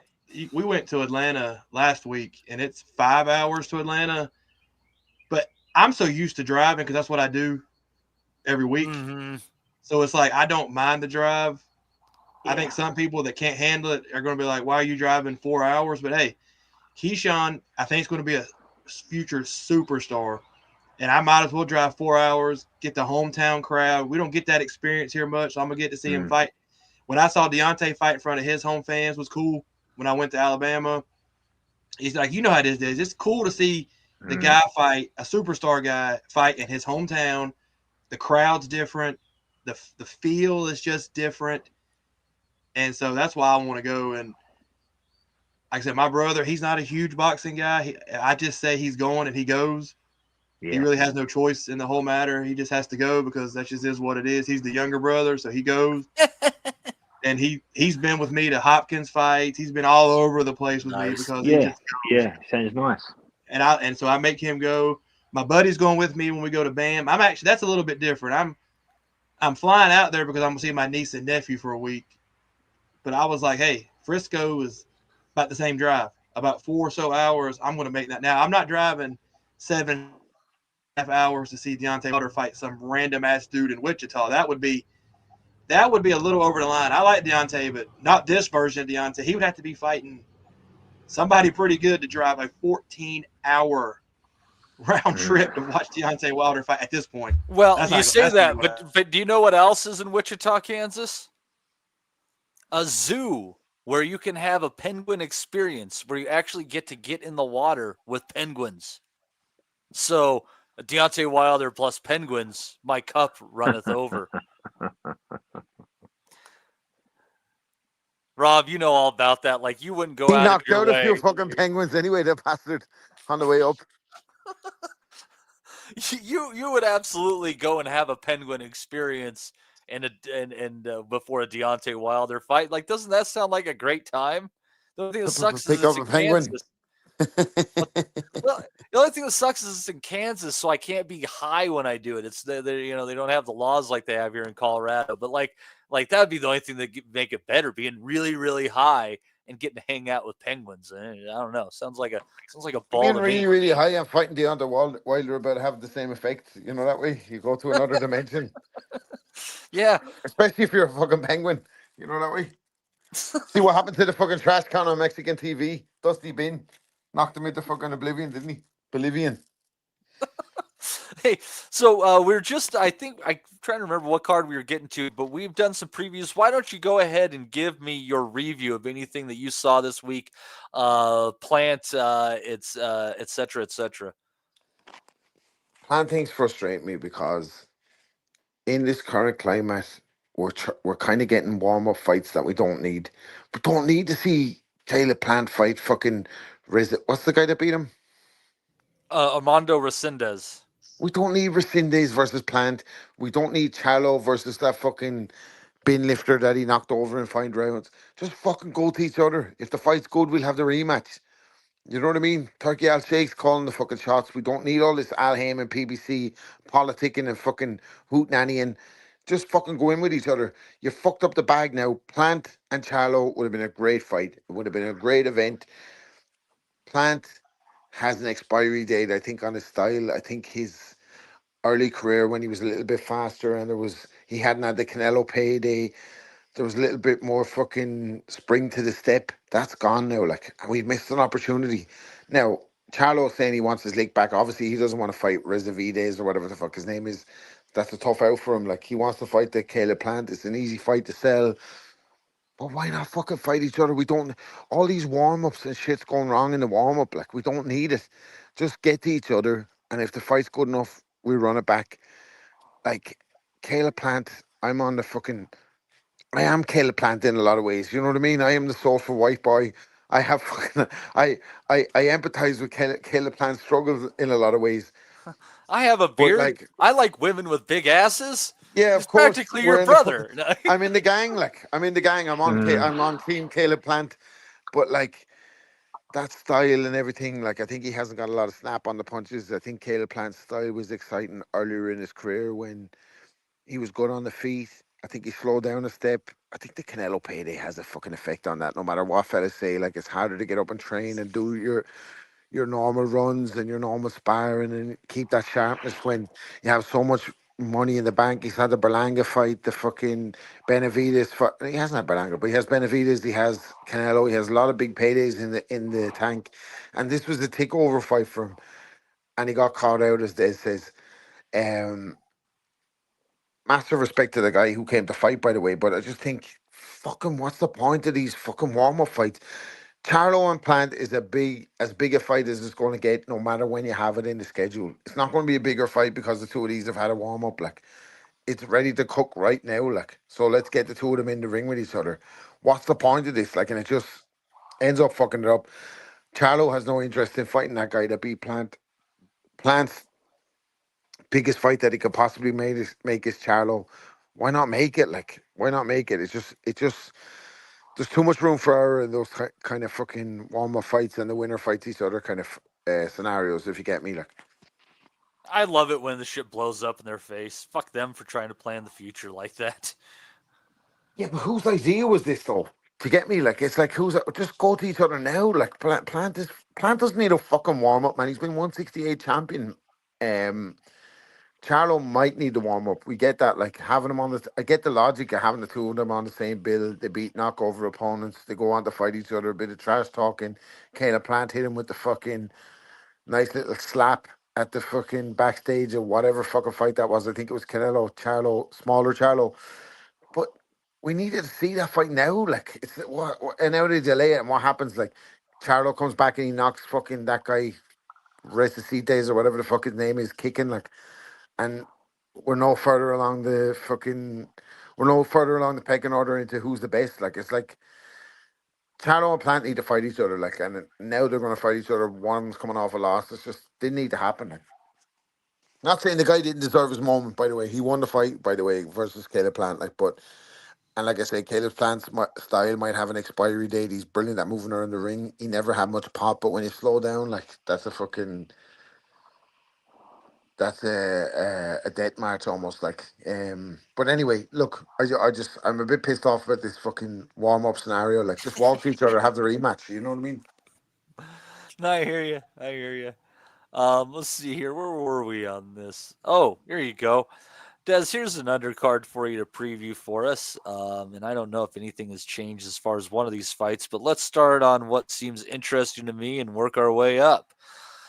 We've got Nelson Hisa against Patrick Corte over 10 rounds. At heavyweight, Pierce O'Leary and Liam Dillon at 12 rounds. Sam Gilly and Lewis Green at 12 rounds. Then you got Dillian White against TBA. All just appetizer for Fabio Wley against Justice Hooney, since our good friend Fat Big Baby Miller pulled out of the fight. Yes, it's a stacked card, and it's like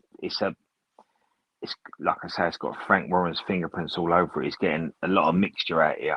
This is going to be Portman Road, which is the football club in Ipswich, which is one of our large towns. It's not quite a city, but it could be a city, and it's down in Suffolk.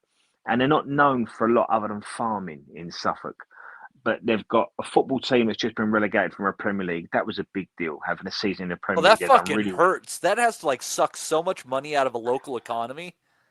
Well, they're in a championship, and the championship's still the best second tier league in the world, and it's still, the football club is in the heart of the city centre, so it's not a big hit. But of course, everyone wants to go into the Premier League, but they've got a really solid fan base, and on the back of that, you've got Fabio Wley that comes from Ipswich, and he just won British and Commonwealth titles in a brilliant double against Fraser Clark. So everybody's behind the football team. Now they've got a boxer to get behind. And the reason I'm saying all this is because not a lot goes on down there. They're not known for their fighters. They're not known for their footballers. They're not known, other than, in the early 80s, they've never had a lot to sing about in a sporting sense. And in the last 12 months, they've had a British champion they can really get behind, and they have done. And they've got a football team that's in the Premier League. So they've had a really good go at it down there in what we call East Anglia, which is just on the sort of the east coast of the country. So they're going to really come out for Fabio, and he's an Ipswich fan, and he's at every game. He's in the director's box, and he really has become a man of the people. He's a man of his community, and his story is a brilliant one. So Warren has packed the card out, and he wants to give everybody something to get in there early and see. Now, this card is quite interesting. To pick a few, you've got Lewis Richardson, who is our Olympian. He's now turned over with Warren, so he's going to make his debut. So that's something to watch if that interests you. Dillian White's on the card, a TBA. Let's just hope Dillian gets over the line, weighs in, and turns up, because he's had he's had troubles in the past. And I of don't think actually I mentioned making. Mike Perez against Stephen Ward either. I don't remember if I threw that one in there. So, Well, in that's with another. all your info. Yeah, Fuck that's off, was another Mike Perez interesting. on this card 2025. Yeah, He's doing well. Jesus Christ. yeah, that's another interesting one on the card. Mike Perez, you've got him out. What sort of Mike Perez we'll have, we don't know. But the last I saw Mike Perez, he never looked so good. But he's been out for a couple of years and he's not been very active over the last 3 or 4 years. So we'll see what he's got left. I expect him to have an easy night against Stephen Ward. Stephen Ward's not a puncher, and he's coming in 2-2, 3 of 6 of his last few fights. So I expect Mike Perez to have enough about him to get past Stephen Ward. The one I don't like is Pierce O'Leary and Liam Dillon. Liam Dillon is a super featherweight that struggles to move his head. He's very pedestrian. His feet are not very good. He really overachieved winning British and Commonwealth titles down at super featherweight. He's now fighting a really good kid in Pierce O'Leary up at, I think it's super lightweight. So I don't like that one for Liam. I think that's a bad bit of matchmaking, and I don't know why he's taken it. Yeah, it is at 140. Yeah, it's at 140, so I don't like that. And Pierce is a really good kid. You could put Pierce between Crocker and Donovan. He's that good. I don't like that fight for Liam. In fact, when I watched Liam against Ryan Garner, I said, I don't ever want to see Liam in a ring again. Now we're watching him 2 weights up against a real good fighter. So I don't like the look of that one. But the rest of it is pretty much kids getting out, selling tickets. Not to pull the rug from underneath you. This undercard, this undercard doesn't really tell us much. It's pretty much everyone on the left-hand side should win. This one's all about the main event, and the main event does have loads of jeopardy to it, but I'll let you come to that. Yeah, absolutely. The main event is an interesting looking heavyweight fight. Rob, go ahead and feel free to talk about any of that undercard that you feel like talking about before we get into the main. I don't know if there's anything that's kind of grabbed your ear there, other than the fact that Mike Perez is still fighting. But go on. Well, Mike, I'll give you a quick segue, which is probably more interesting than the fucking sum up of this undercard. When Andy Lee was fighting a lot in Limerick. Mike Perez was on a lot of the undercards. Sometimes, as Steve Wellington famously recalled, twice in the one night. So he might have a fucking Latvian road sweeper 2 times in one night and he come out. But he was fighting a guy like Eastern European level. And Mike Perez goes out and flattens this guy in the one round. And I remember sitting beside Andy Lee's father-in-law at ringside. And Andy Lee's wife is a very talented musician, Maud. Like she does all kinds of performance art and like really highbrow shit. Like, and her dad's a poet, so he's beside me, and he said, "What nationality is this guy that Mike Perez is fighting?" And I said, "He's a Latvian." And then he got knocked out, and I was like, "He's actually a fucking Latvian right now." Like he fucking broke his shit laughing, like fucking. But that's about as much as I contribute. Mike Perez, I think, was always carrying a bit of chunk. He moved to Cork from Cuba, which is a big adjustment for anybody, let alone somebody coming from Cuba. And it looked like he liked the lifestyle. He didn't actually adjust his lifestyle, I think, until the Povetkin knockout. And he got fucking splattered by prime roided Povetkin over in Russia. Like it was a fucking Povetkin hit him with the right-handed dead, like absolutely fucking obliterated him. And then he went on the fitness regime, like, and he actually dropped a lot of pounds. Mike Perez is a kind of a tale of a fighter that fucking never was, like, because he was a little bit small for a heavyweight in today's conventional standards, but he had all the talent and he had a right punch as well. Like, he probably, under the right management, could have fucking gone on and got himself when you see the paydays that the likes of Dillian White and Darius have managed to garner for themselves at heavyweight level, you have to think fucking Mike Perez will feel hard done by. So that maybe plays into some factor why he's still around in 2025. But supremely talented guy, but he's had his day. Like, fuck me, like, it's fucking, he's in his rocking chair having this fight, like, isn't he? So that's about as much as I contribute to this undercard, Maddie, unfortunately. No, I appreciate any contribution. I especially appreciate Captain Casual's contribution of $4.99, saying Crawford Canelo is headed for the gutter. Ridiculous situation when you can only hope you boys keep fighting the good fight, like Big John Fisher does with Mr. Reaper. Thanks a lot, one, for that, Damo. Appreciate you, Poor my old man. Big John. Like, do you see the size of Big John's feet now? Like, I don't mean to fucking lower the tone of the pod or whatever. Like, but with the kids and all are like, they've had enough. Like, everybody's had enough. Like, would you just go and get help now, Big John? Like, it's not funny anymore, man. Fuck's sake, you're gonna leave behind a We're not gonna beautiful talk family. funny. This Then shit is not funny. Like, if his feet, they're gonna get cut off soon because those are diabetic feet. I'm just saying. Yeah. I know somebody. Near me. They had their feet cut off, and they're coming. That's what they added to Waylon. Yeah, he's getting ready to lose the feet. Yeah, son of a bitch. But anyways, Justin, what do you think about that undercard? You dig into this stuff more so than basically any American that doesn't have people like families still living over there. So feel free. It is a pretty tasty undercard, and I think worthwhile viewing for the afternoon for us. Honestly, I think Dez summed it up. I can't really add a whole lot to it. I'll probably won't get to watch it. I'll have to watch the replay because we'll be driving. Right right in the middle of the Norfolk stuff. But I think Dez summed it up. It is funny to see Mike Perez back again. I don't know where they keep digging him up, but hey, if people still want to see him and he keeps getting paid, hell, might as well. I mean, but yeah, I think Dez pretty much summed everything up. Excellent. All right, Des, to the main event. Fabio Wley against Justice Hooney. Hooney, talented enough guy, went from hell and back with Lorena in the last few rounds there. But most people kind of feel like this was a more favorable opponent change for Wley than Miller. Maybe based on experience, but I'm not entirely sold on that perspective. So on this pod, we've championed Fabio Wley, and why wouldn't you? This is a kid that's had no amateurs, come from the white collar circuit. He's probably had half a dozen white collars. He's found himself in the pro game. And like I said, he's quite unique because down where he comes from, there aren't many boxers. So he can get out on local shows with local promoters and he can build a 4, 5, 6-0 resume. And then he jumped in with a national promoter. And I think he got managed by Dillian White because he went over to Brixton to do some sparring. Dillian was starting up a management company. He said, "Come on, let me manage you." So now Dillian shoehorned him onto a couple of his shows. And they tested the water with Fabio.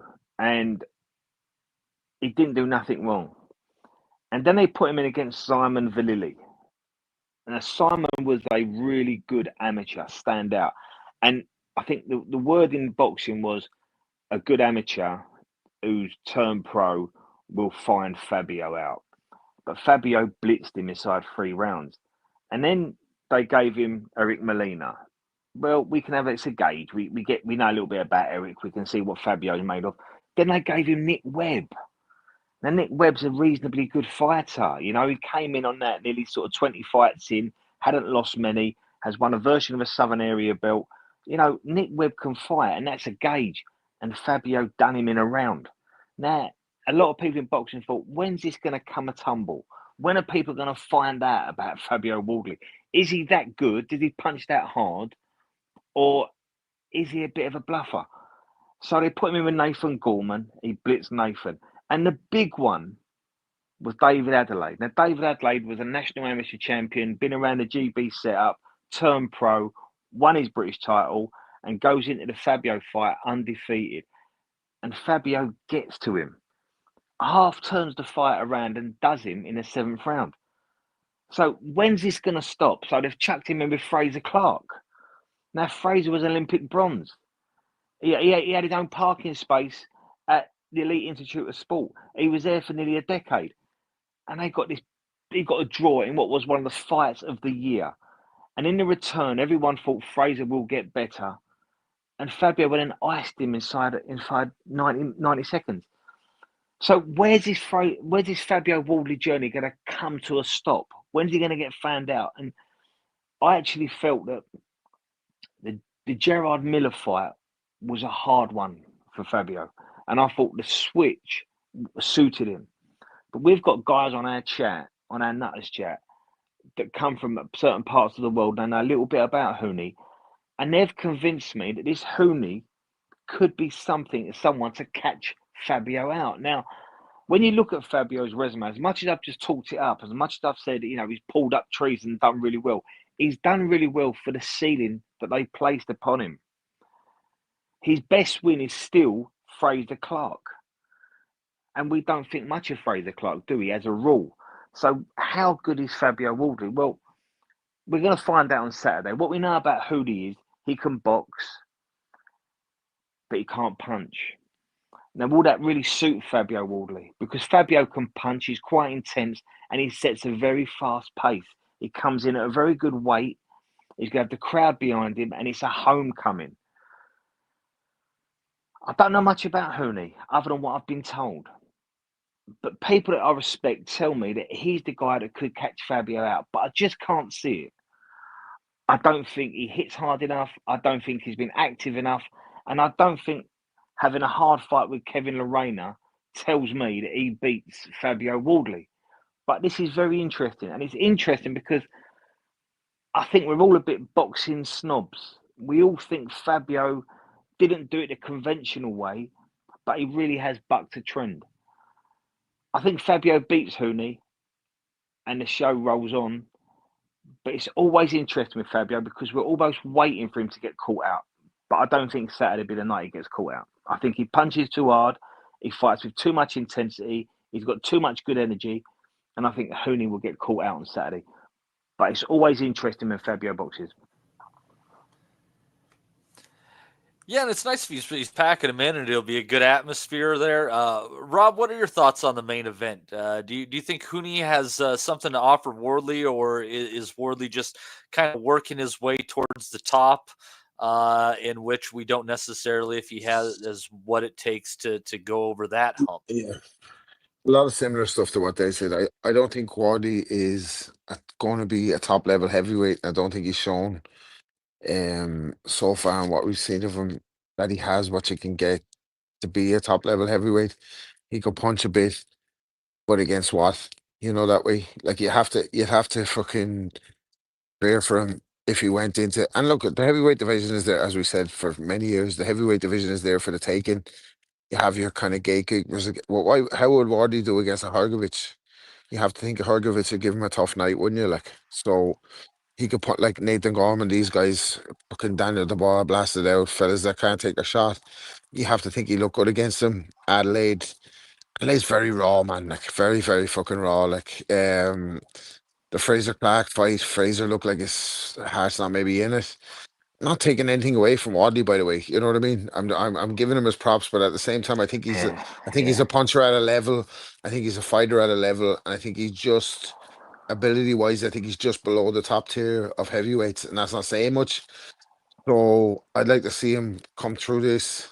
I think Anthony Joshua is supposed to be in a 2-fight deal, isn't he? Against one of the opponents is Jared Anderson. I can't remember the other one. But I'd like to see him against that level of opposition before he moves up. But I think he has an expiry date, unfortunately for himself. I think he's a nice kid. I think he's a good, honest kid. I think he has some attributes, but I don't think he's going to be. He hasn't shown me anything to suggest that he's going to be a heavyweight star and that he's going to fucking get asses in seats. And I think it's, like I said, I think his style has an expiry date, and it's only a matter of time before he gets found out. It won't be this fight. But I wouldn't give him another 3 fights before he catches that L. Like. All right. Justin, your thoughts on the main? Rob said exactly what I was going to say. He word for word. I don't think perfect. Wley's not a incredible guy, but I don't think Hooney. I know there's some people, but Hooney's not the guy. I've probably seen Hooney fight 4 times. He's really stiff, and I think Wley's going to stop him. I don't know when. I just don't think Hooney is the man, the Hooney Kane. I think, I don't know if that's his nickname or not, but I don't think he's got it. I think Wley wins this. I think they picked him for a reason. They're not going to bring somebody in at his homecoming fight at a sold-out crowd. And like Des said, how important he is to that city. They know what they're doing. Hooney's not the guy. I think Wardley's going to look good, but like Rob said, when he steps up a tick higher than this, it's going to be hard. He's just not. He doesn't have. I don't know what. I don't know how to word it properly, but he just doesn't have that. But hey, I mean, he's done like Des said. He's done more with his career so far than I think even he expected. He was white collar that y'all call it over there. I'd like to see him. Yeah, and you know what? Like, there's nothing wrong with that. Like, for some fellas that are white collar, love boxing. They may have grown up in boxing. They never had somebody to bring them along to the gym when they're younger. They never had somebody force them into the gym. They came to it late. They might love boxing more than like the panel on here. Like, and end up doing white collar. Cool. Like, but boxing IQ he can't buy. Like, and I would love to see him in against the likes of a Del Boy, just to see how he copes in deep waters. You know, that way, because then you could make an assessment on him. I don't think he's had the path of least resistance so far, hasn't he? Like, so I think then once you see him in with a guy who's a fucking journeyman, who's going to give him rounds, who's going to fucking hit him in the hip, who's going to move him about, who's not going to go away, then you can make an assessment of him. But I think he's beaten guys that he was supposed to beat on the way up, and I think he's still a level short from where he needs to be. Like, I think for us to get a really good gauge of Fabio Wley, I think we want to see him beat a Miller, because we can get a gauge on that. Or let's put him in with guys that are at his level. So you'd think maybe a Gerard Anderson, a Frank Sanchez, people that have been got at, people that have lost big fights. Or maybe even bring in someone like an Andy Ruiz, a Filip Hrgovic. These guys would really tell us where Fabio is. But maybe we're asking so much, because he is a guy that's pretty much high intensity, good work rate. He comes in at 16.5 stone. He can punch. Maybe we're asking too much of him, and he does sell a ticket, and he will be a draw down that part of the country. And I think the type of opponent they want to bring in for him is a Hooney. It'll be someone like that. And I think the guys that I mentioned, they offer just too much jeopardy. And I think we're all waiting on this panel to think, we're waiting almost to see Fabio get caught out. Because I don't think we really believe in this story. I think we've just, from white collar to British champion to European champion to the fighting just under world level, we're waiting for a really good heavyweight, someone like a Hrgovic, someone like a Caballero, to really catch him out. So I think there's a bit of snobbery to us. I know there is with me. And I think Hooney's the perfect opponent for him, as opposed to an Andy Ruiz, as opposed to a Hrgovic, as opposed to even someone like a Sanchez or an Anderson. No, I think, Des, you summed it up. We all have watched boxing enough. We know what Wardley is. It's just every time we try to say it, he upsets. He wins the fight he's not supposed to win. So you keep pushing back the inevitable of. You're right. Yeah. You're right. 100%. You're right. We keep thinking he's not going to win this, and he wins, and then now you're like, well, he's not that good, but he'll probably win this guy. You don't want to bet against him because you keep thinking, well, he keeps doing more. But you're right. But it's against a big phrase, big phrase. No disrespect to big phrase, but he's making up the numbers in the heavyweight division, isn't he? If he's a standalone entity in his own right, who does he go against and win? Nobody. Fuck all. Do you know that way? So it's like an Andy Ruiz who's motivated. I think he has too much for Wardley, but we don't know how that's going to be. But you're right. He's getting old. Right. He hasn't fought since he fought Luis Ortiz. And that's 3 years ago. He's only had about 3 fights and old, hasn't he? Since he fought Joshua, the big, useless fucking big. He fought Areola. Yeah, he's fought nobody since then. But Wardley, we give Hrgovic hell, and I know I've given him hell. But that's a hard Who's fight. Having a last laugh in that, by the way? Remember Andy Ruiz's missus exposed him years ago, fucking after the Joshua fight, saying that he'd gone off the rails and he loved pizza and smoking weed. So he's having a last laugh, isn't she? Because he hasn't done nothing since the Joshua fight. Yeah, now he owns the pizza place. I think PBC tried to bring him back 3 different times so far, and then he just never did it. Then he would take 8 months off or a year after that. I don't think Ruiz wants to fight. I don't think he wants to fight. I think he didn't get into that shape for nothing. You know that way? No. There's question marks about that guy's discipline. You know that way? Yeah, across the board. He doesn't want to be a part of the game, and that's the problem. He has. Wasn't Robert Garcia that guy? It was who was Andy Ruiz's initial trainer? It was my man that fucking. He was training Ramirez as well, wasn't he? Oh, the guy with the beard. What was his name? Mexican kid as well. I can't fucking remember his name, but he was like, he can't I get think him to train. Like, and this was in the Joshua rematch. He was like, he won't come to train. Like, he's not gonna. He's doing fucking David Letterman, whatever the fuck he's doing. He's He not had coming two to train. fighters last night. The guy Rob was talking about had two fighters last night, and I can't remember his name. He had two dudes fighting last night. I'll look him up. I got. Credit to that guy, whoever he is, Mexican guy. He's the a great bearded bunch of Mexican lads. dude. A great bunch of lads, the Mexicans. All hail the bearded Mexican dude. Wonderful guy. Let's see here. We got a couple more cards, shockingly, to go over. I can't believe it, but there's just one of those weeks. Nothing too huge. Manny Robles, as Aim said. There in the chat, you go. That's it. That's it. Let's see here. This is one I think we'll go to. We're going to Queensland, Australia for this one. The main event, Jaya Pataya against Claudio Squayo. Yeah, going to be an interesting one. Apataya's IBF, and I think he has the ring belt up on the line there. And nothing really, maybe these names pop out to you guys. Nothing pops out to me, but I will tell you that on these Australian cards, there's something with these kids, like, even though they're like a, modern, normal, westernized country and shit, like they have that Mad Maxy kind of streak. And some of these fights just like devolve into absolute fucking bloodbath. So, so we got three 10-rounders and a 12-rounder before that. Danny Keating versus Blake Minto, Tyler Blizzard versus Rocky Ogden, Ben Mahoney against Jofer Montano, and Connor Wallace against Dylan Collin.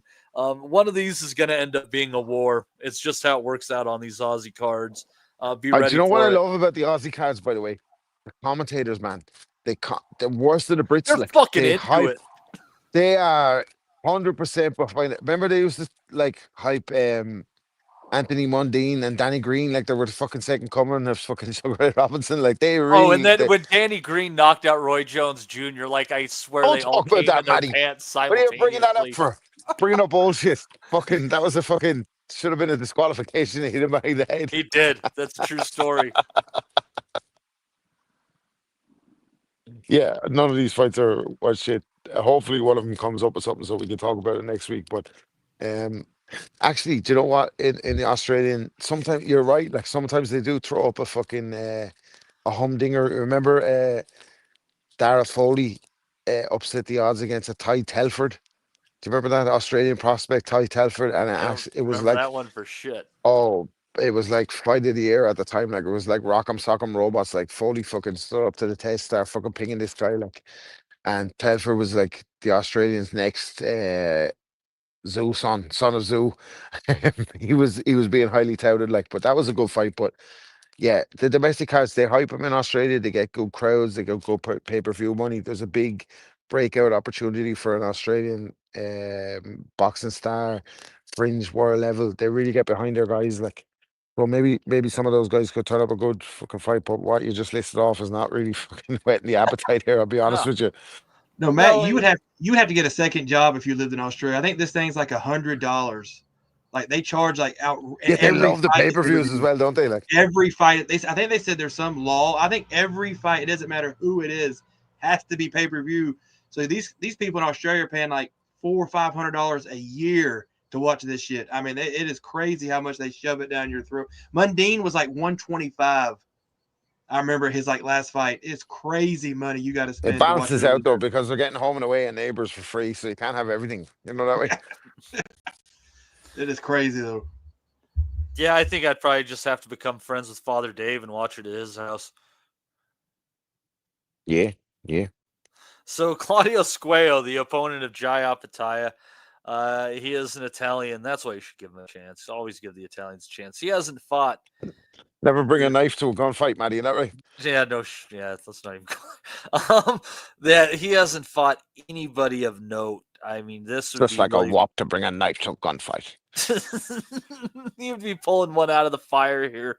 The biggest name on the best record on his resume would be a Nicholas Rasanen, who was 17-2-1 at the time, who he beat in a decision. Trying to see if he's beat anybody of note. fought Hold on, anybody of note. this much the juice is in Oh. Madagascar right now. Listening to the pod, that's got to be a record. Like in my time on the pod, I've been here over 7 years now. I have dialed in from such far places as Hungary. I've dialed in from Germany. I think I've dialed in from Miami. I even dialed in on my wedding day. But this guy's the juice.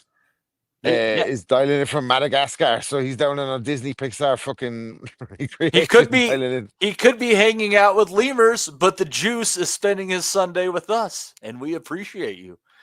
The Hell, juice, it actually a great might bunch be, of lads. It actually might be Monday over there by now. It's getting awfully close. But Who the anyways, fuck knows? Yeah, we appreciate you there. Yeah, we are international. Our numbers might not be incredible, but we are all over the damn place, you bitches.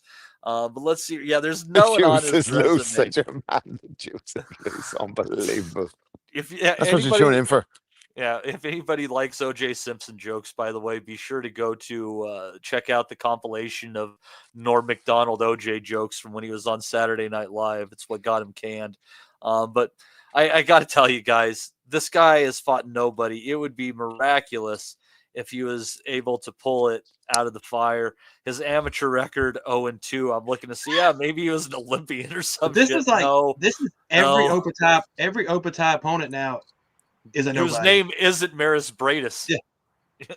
You feel bad for Opatai, don't you? Because he's the outstanding nobody. cruiser. He's the outstanding cruiserweight in a division nobody gives a flying fuck about.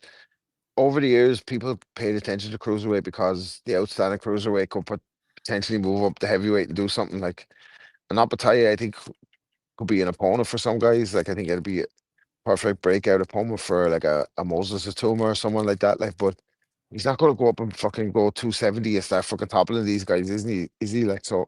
He's kind of in a fucking. He's in a difficult position to be in, like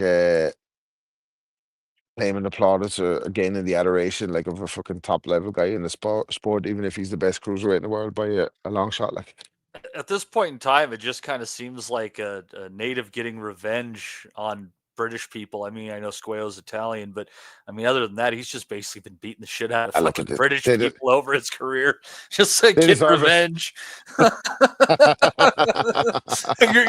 your brother, Rob. So yeah, I great bunch of lads. Great bunch of lads. I wish I had more to say about this fight, but I think this one's just in the bag, folks. I don't know what the odds are. I don't think they could be wide enough, but we'll see. Des, do you have any thoughts before I move on to a card that's worth talking about?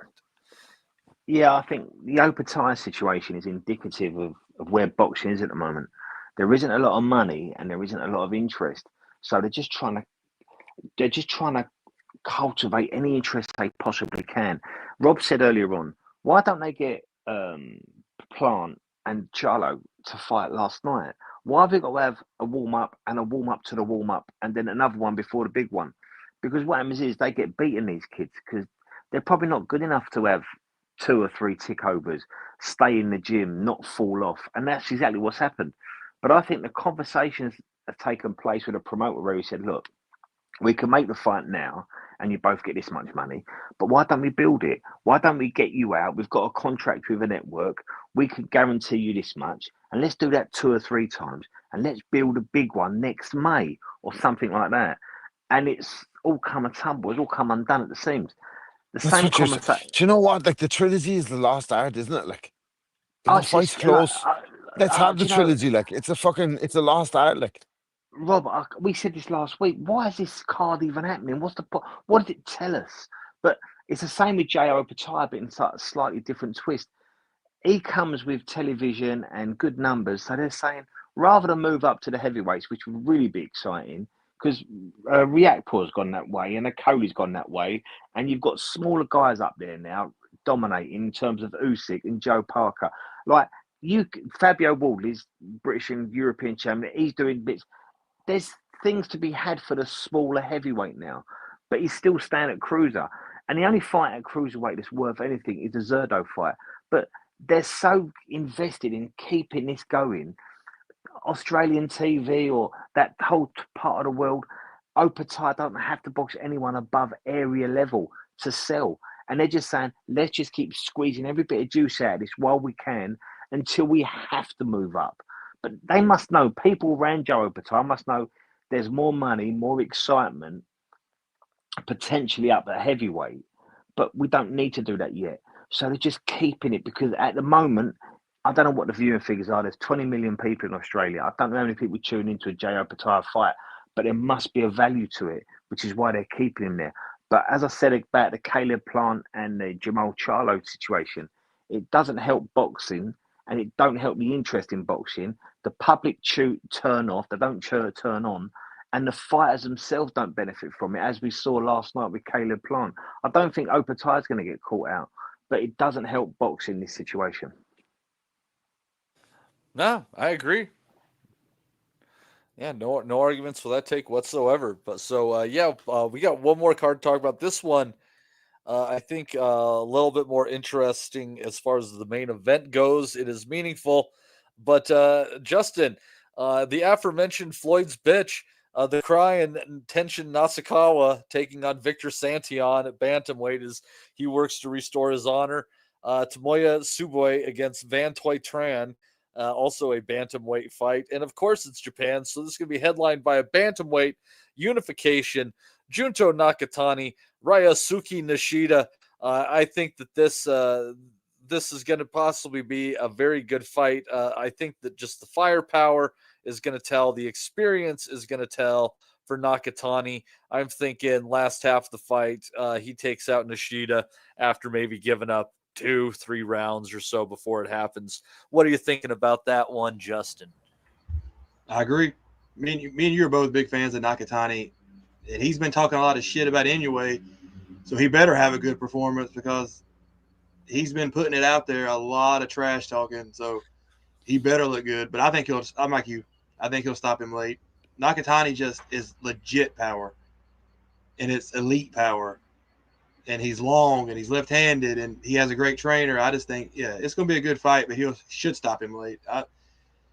We're not going to get into the Nakatani Inoue now, but who's he working with? Rudy? Is he with Rudy Hernandez? He's working with Kovalev trainer. Yeah, Big Bear, all that stuff. Abel Sanchez, I think. No, I thought it was Rudy Hernandez.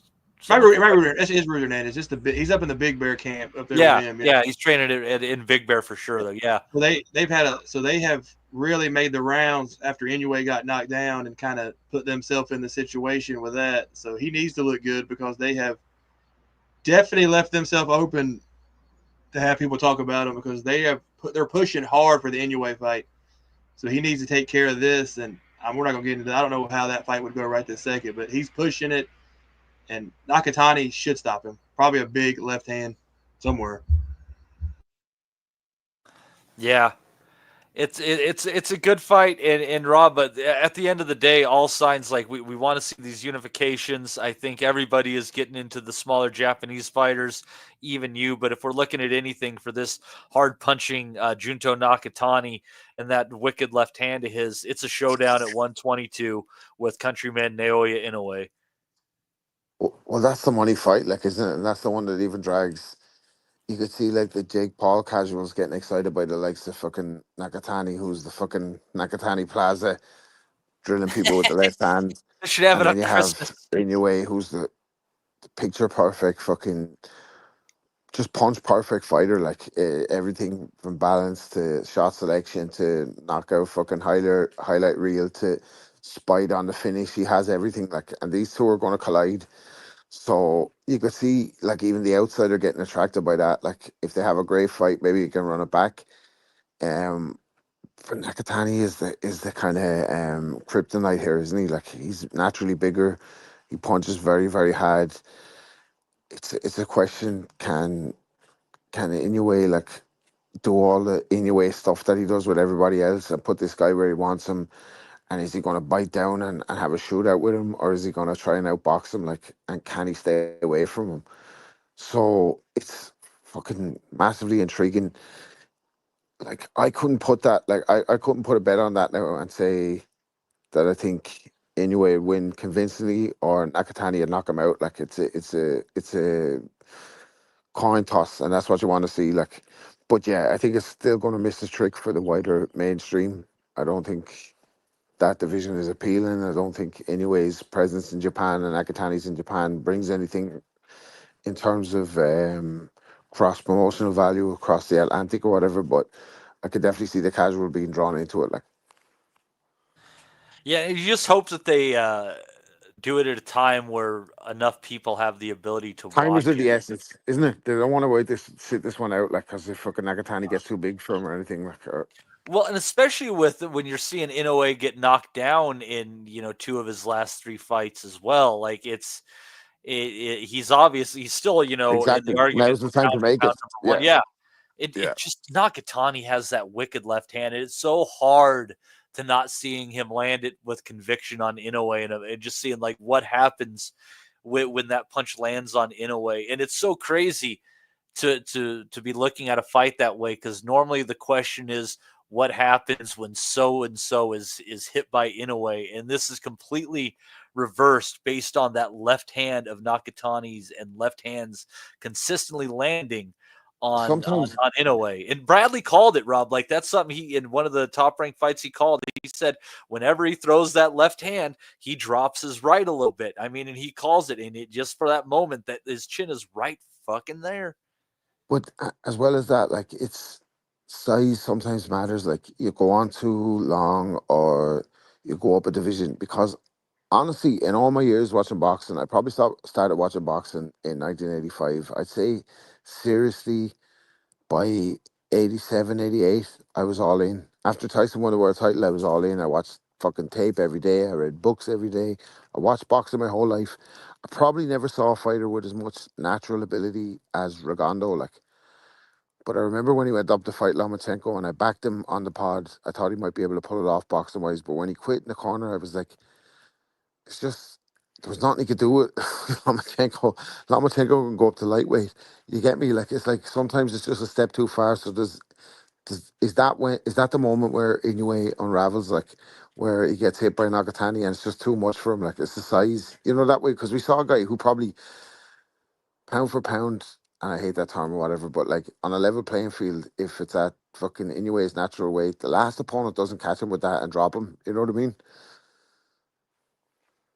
No, he just eats it, and I guess that's Justin. That's kind of what's appealing. And we're diverting into this fight already, overlooking this one. No disrespect to Nishida, but I think that's what makes this a fight between Nakatani and Inoue so interesting, is the fact that it's guys who are basically equally sized of each other, who are both coming up as wicked punchers and meeting at a weight division that's probably going to be above what is both of their optimal weight, but only by a smidge. I think they're both, they're both like serious bantamweight guys. That would probably be a better weight for the fight, but take it wherever it happens. Yeah, I think Nakatani's the natural bigger guy anyway, because he's pretty tall for that weight class. He's at least lankier, right? He's at least got longer levers. He can probably, the weight is probably not as big a deal going up. I think it is for Inoue. Just my opinion. I think Nakatani can handle it a little bit better. But this is the kind of fight you want. You're going to, because Inoue, he's faced some guys that can punch, obviously. But he's never faced an elite level puncher like this. This guy is this is a different kind of left hand. This is just something. And if Inoue takes Nakatani out, which, I mean, it's not going to be easy, then Inoue, it's just another level. I mean, how far can he keep going, like, as far as his, especially with us hardcores, his prestige keep going up? And if he could take Nakatani out, that's just I don't even know how much praise I can give him after that. Like, how much can you keep just saying how great he is if he just annihilates a Nakatani? Inoue would be, I love Inoue, and if he can put Nakatani out and keep this roll going, how many people can say they've done what he's done? This would be another elite. Like, it's just incredible. If he could knock Nakatani out, he'd have a rightful claim for the best of his era up there along with Crawford, wouldn't he? Big time. I mean, you'd have to put him there. This would be only like the hardcores like us really know everything about Nakatani, but we know what Nakatani can do.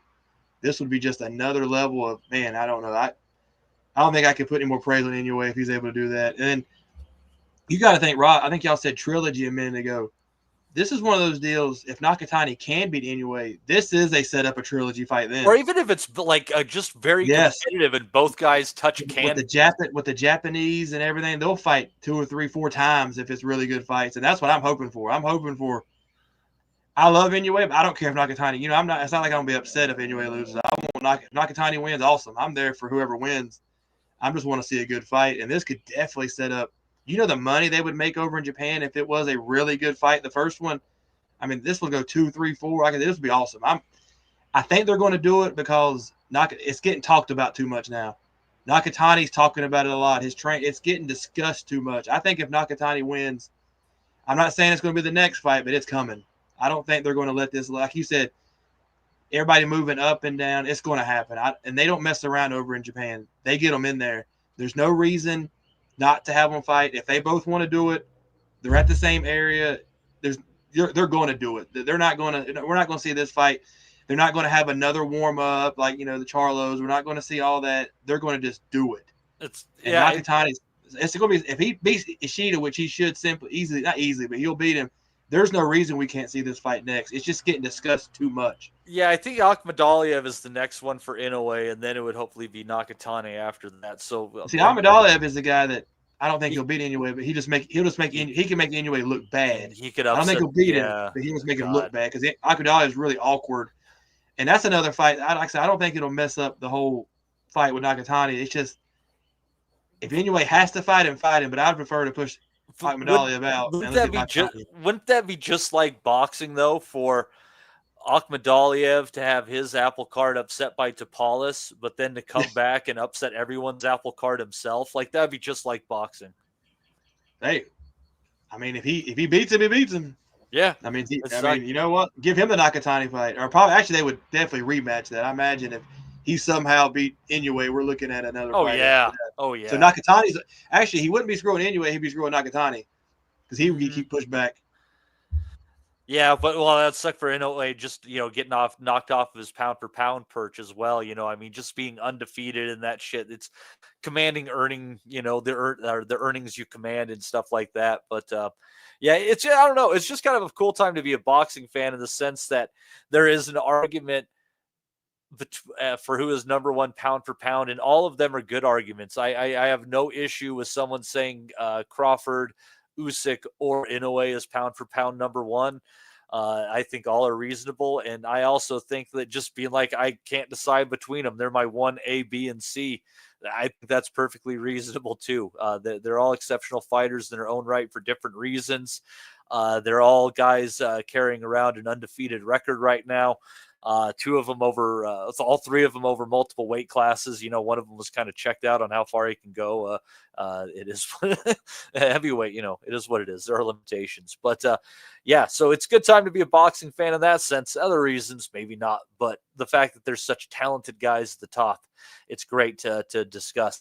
The Juice has been enjoying listening to us. He says, lads, I've loved listening to this properly for the first time in ages, but for me, it's the best time. I'm off to a beautiful beach tomorrow in Madagascar. Keep up the almost good work, lads. We appreciate you, Mr. Juice, and hope to see you back here in the chat again sometime. You enjoy yourself in Madagascar and on the beaches with all them women with big asses. God love them. But anyhow, I have enjoyed everybody in the chat. I appreciate Damo, Mr. Captain Casual, throwing in $4.99 and also contributing the Jermall Charlo portion of our thumbnail this week. Do appreciate you. We're doing some muffifications. What the hell? It keeps things interesting. I'd like to thank Des for jumping on with us, Rob Kelly, and Justin. We'll be back with you next week to discuss more action. A couple of good fights coming up, I think, but we certainly have some great stuff to review, all sorts of fights. Could be a marathon next week, folks, but you have a good one. Take care of yourselves and each other, and we will see you next Sunday. We'll never forget. Golly, that's good at me. Go to animals! We want to be honest, yeah? Crying like a little bitch. I've never met a fucking swank that can fight me. I fell asleep. You're a fucking bum, you're a fucking asshole. Rumple fucking Stiltskin. but allegedly Oscar Rivas has failed a test. 7-year ain't it? 7-year ain't it? I won't fucking smash. Fuck you. I hope you fucking die. Be safe. I love boxing sounds. Simple as that.